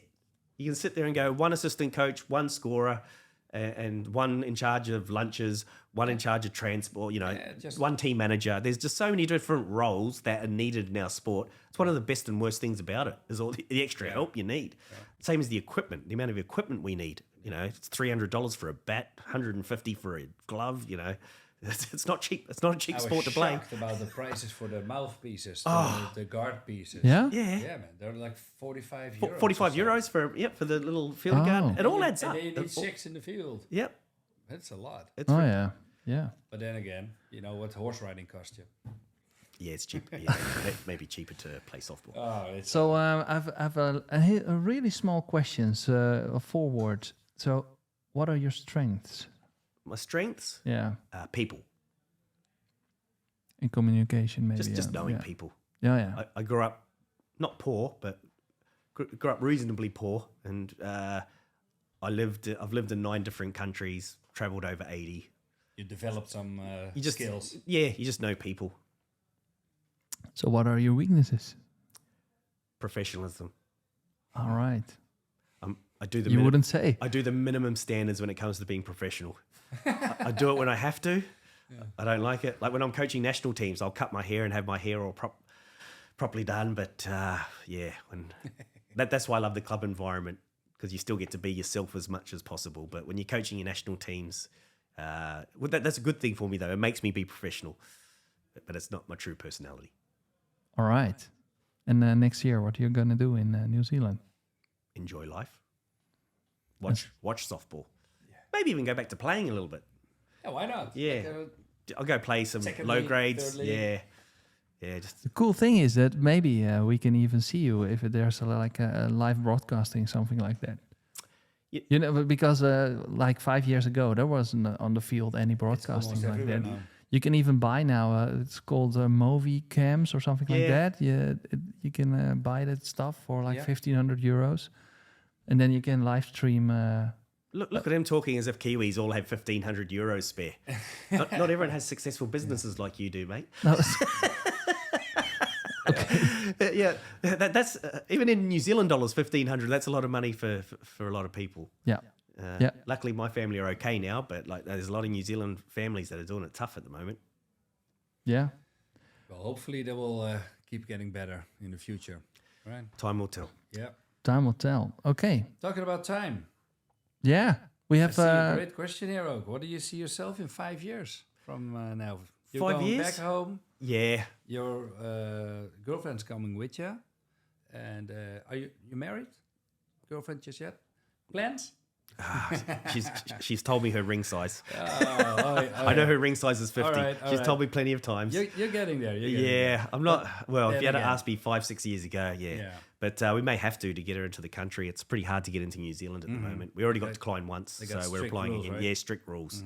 And because we aren't married and we don't have kids, then they're sort of like going, "Are you really in a relationship?" And we're not financially independent, so we have to try and work out what we need to do to get her to move into New Zealand. We can just get her a job. You know, she's highly employable, so we might have to just do that route. Yeah. So we'll see what happens there. But in terms of where will I be in 5 years, that's the beauty about the life that I've lived. I've always just sort of, I plan 1, 2, 3, 4 years ahead.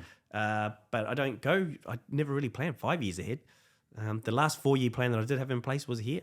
So if I did go to do another coaching gig, it would be something that I can see merit in and something that excites me.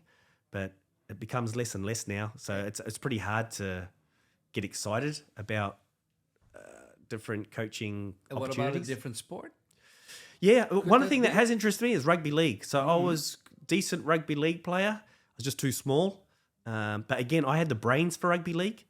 So, rugby league would be something I'd be interested in, or Aussie rules. I'd be interested to go and coach in Aussie rules as well, because that's another thing, because my body was a lot smaller than others.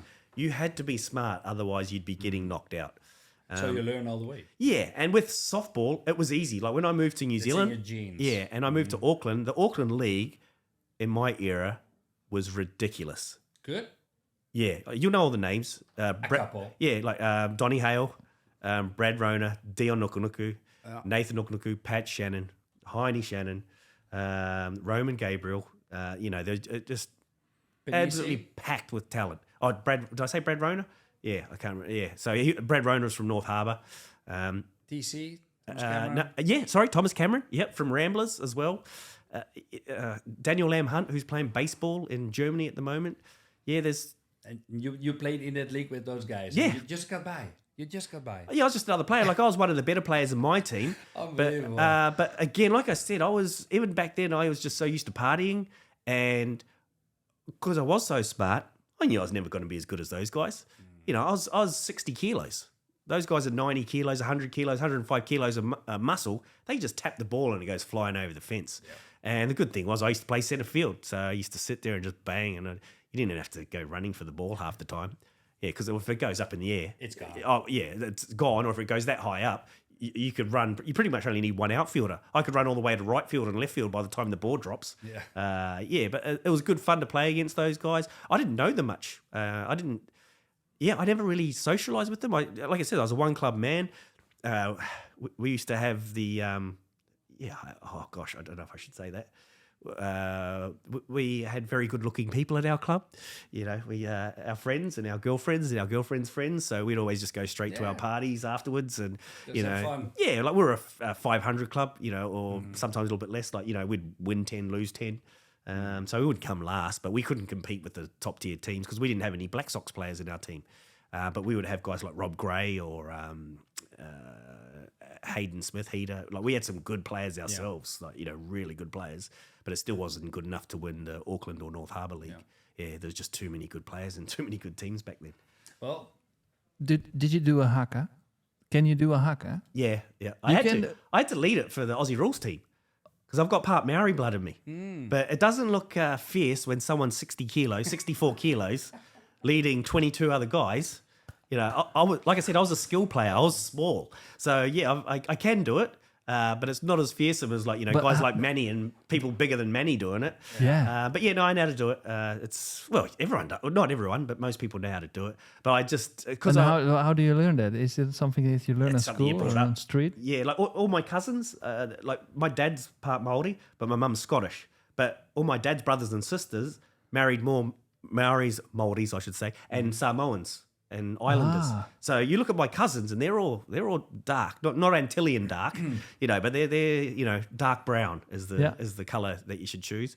But so you'd look at us and go, no, but I've got the Scottish white skinny jeans, but I could go brown in the summer. But yeah, you just grow up with your cousins, you know, and that's what you did. Yeah, and the different regions have different hakas. When you play your schoolboy under 15s, under 17s, the different regions have their different hakas. And before games, they would... the age groups used to be awesome in New Zealand because they would do hakas before games and get themselves real fizzed up. Sometimes there'd be doubles. So they'd start, and they'd do a return one. And yeah, and the, you know, the umpires are like, come on, boys, hurry up, we've got to play. But it gets you fired up before the game. I had the honor playing at Zeist against New Zealand in a prep for the World Championship. I had the honor of actually starting a game of our national team against New Zealand. And I've pitched for 3 innings.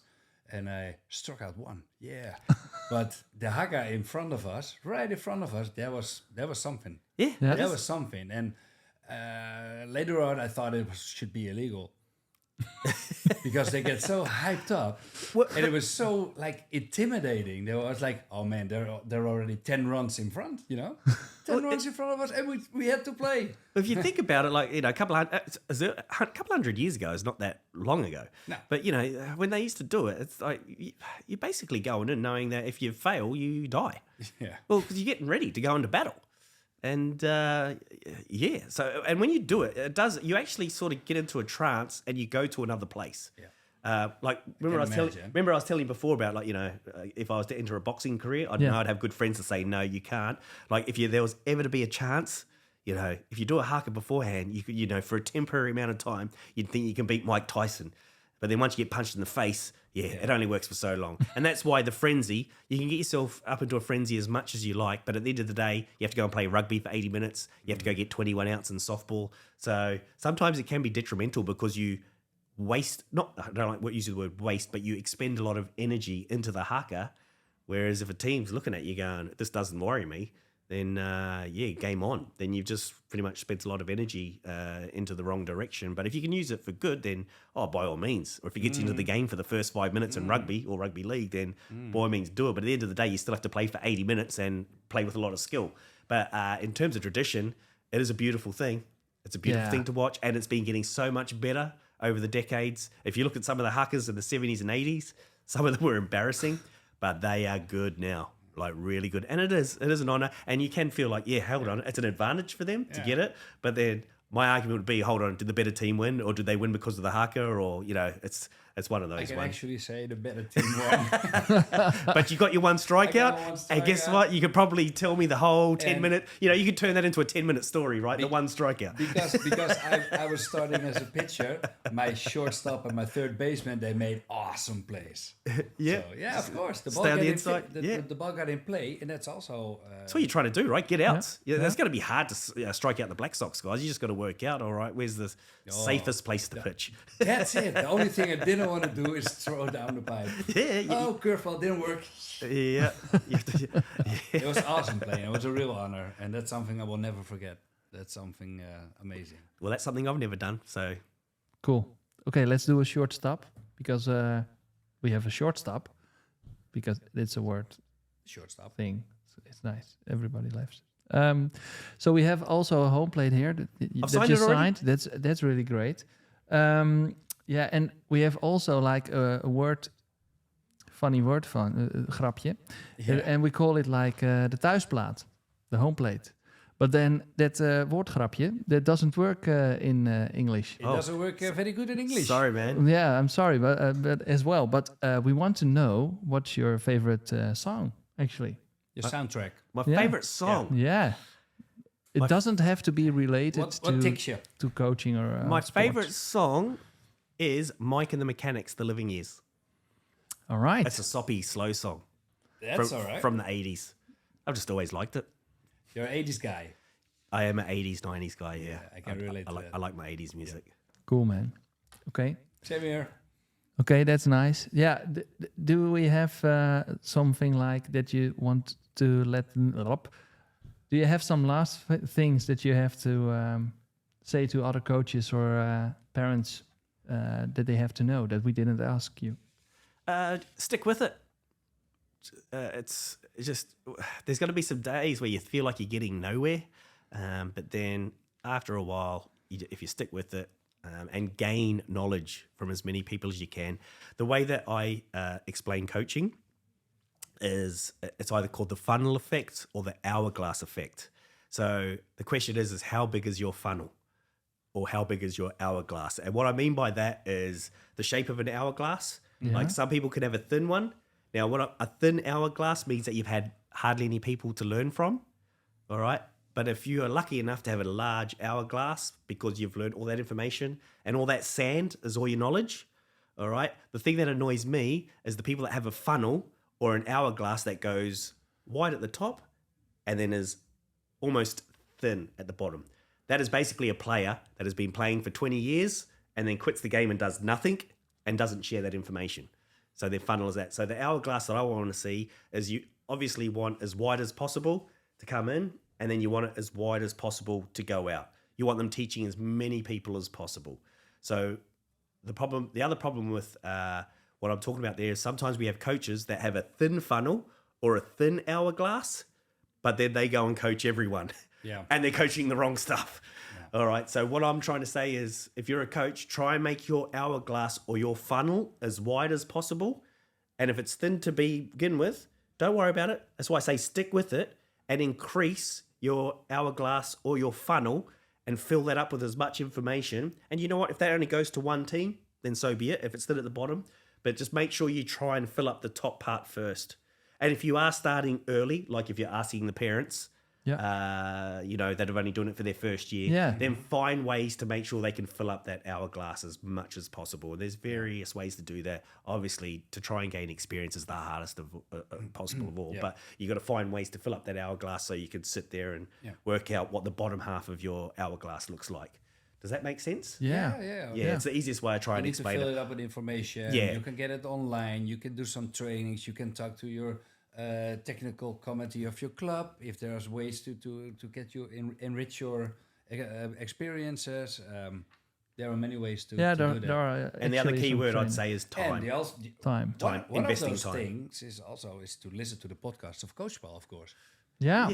Actually, You get a lot of information there. Well, this is one of the reasons why you created this, right? To help, and this will be part. So this is one of many tools that can be help with their sand in their hourglass. So listening to this is, it widens it that much. Maybe the podcast is that good that it opens it up this much. I have no idea. Every little bit of information But every bit helps. Yeah. And you know what? You can sit there and listen to this on the car ride into work, from work. You can find a way where it doesn't take up any extra time. Instead of listening to music on the way in, listen to the podcast, get a few tips here and there. Yeah. And Cool. maybe that's where you get from Sandra. Sandra can give you the skills and drills to do at training sessions. Awesome. Yeah. that's nice. Can't wait. Okay, thanks. So how can people stay in touch with you if they have questions or they want more information? Facebook, Instagram. Yeah. I'm not one of those ones that has private accounts. always believe in, I don't have two accounts. Yeah, you're a I people always, guy, yeah? Yeah, I So, just have yeah. one person. It is who I am. Like I said, it's a weakness of mine because if you do scroll through, you'll find some of my younger days in there. But one of my arguments is like, that's who I was at that point in life. So why would I bother hiding it? If you want to hold it against me, then you can. You're more than welcome to. But that's what I did when I was in my early 20s or late 20s or whenever look back. Facebook. Yeah, it's who you are. Yeah. You Cool. shouldn't be able to shy away from it. Okay, I've learned one more thing from you this year, and that's what I want to ask you to explain our listeners as well. So, can you tell a little bit about us about the red hat and the blue hat? Okay. So that's from it's from reading the All Blacks book, and we talk about being in the red head and blue head state in life, but especially in sport. And the way I can relate to it in softball is we talk about it as pressure moments. And I always talk about how there's two games within the game. And I remember coaching a team one year and they says, we don't really like it. We just like playing for fun. We don't really like playing with pressure. And I just looked and remember thinking, oh my God, you've never won anything, have you?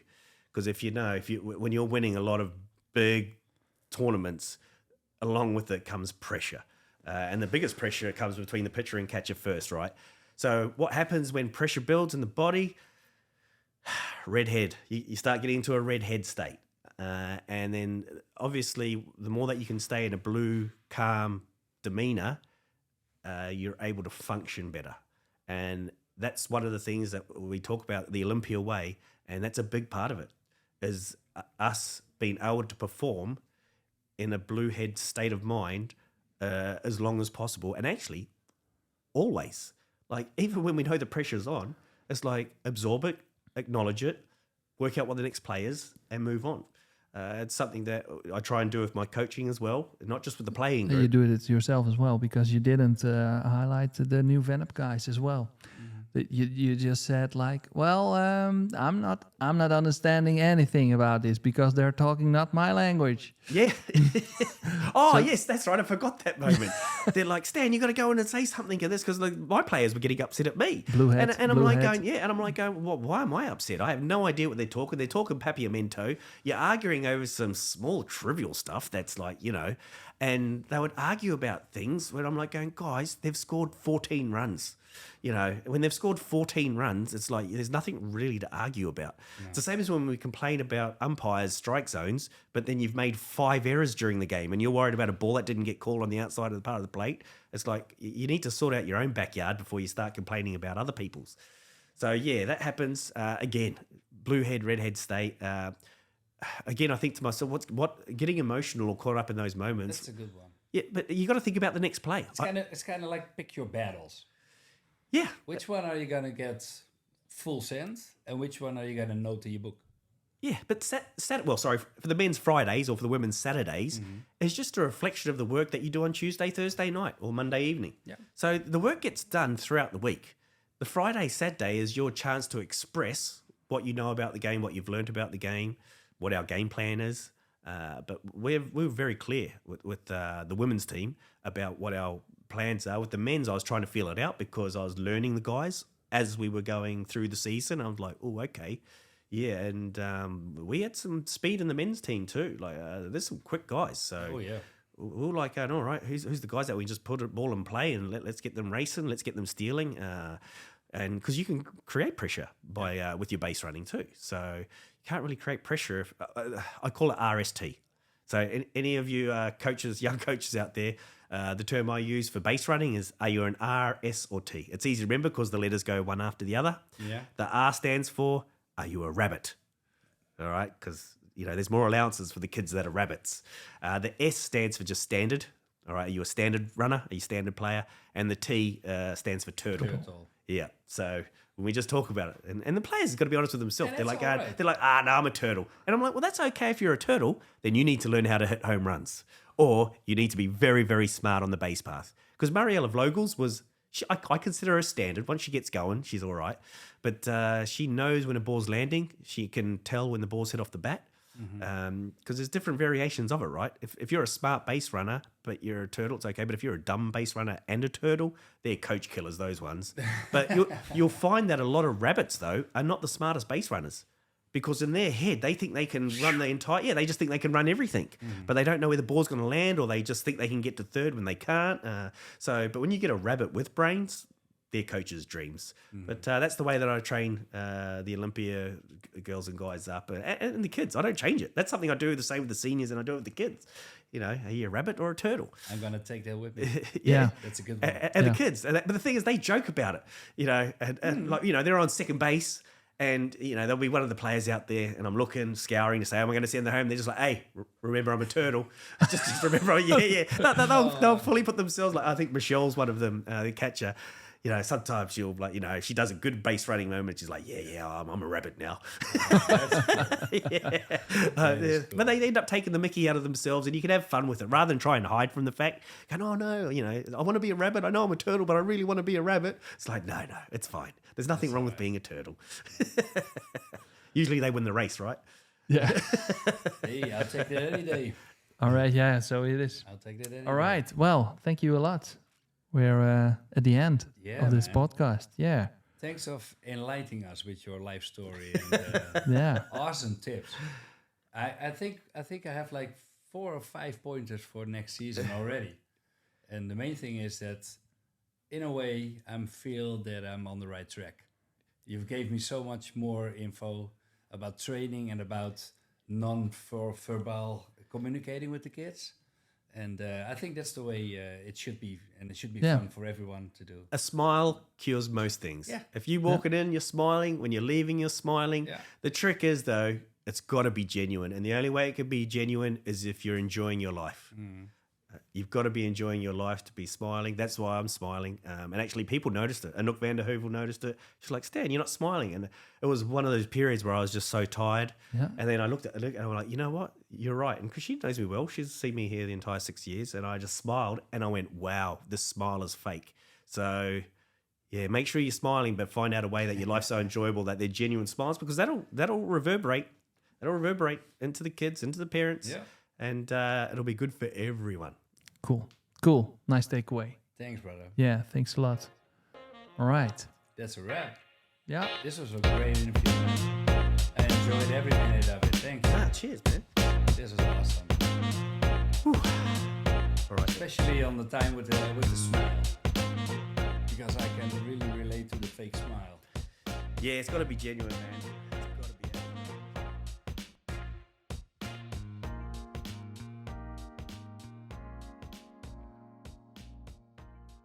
Let's play ball.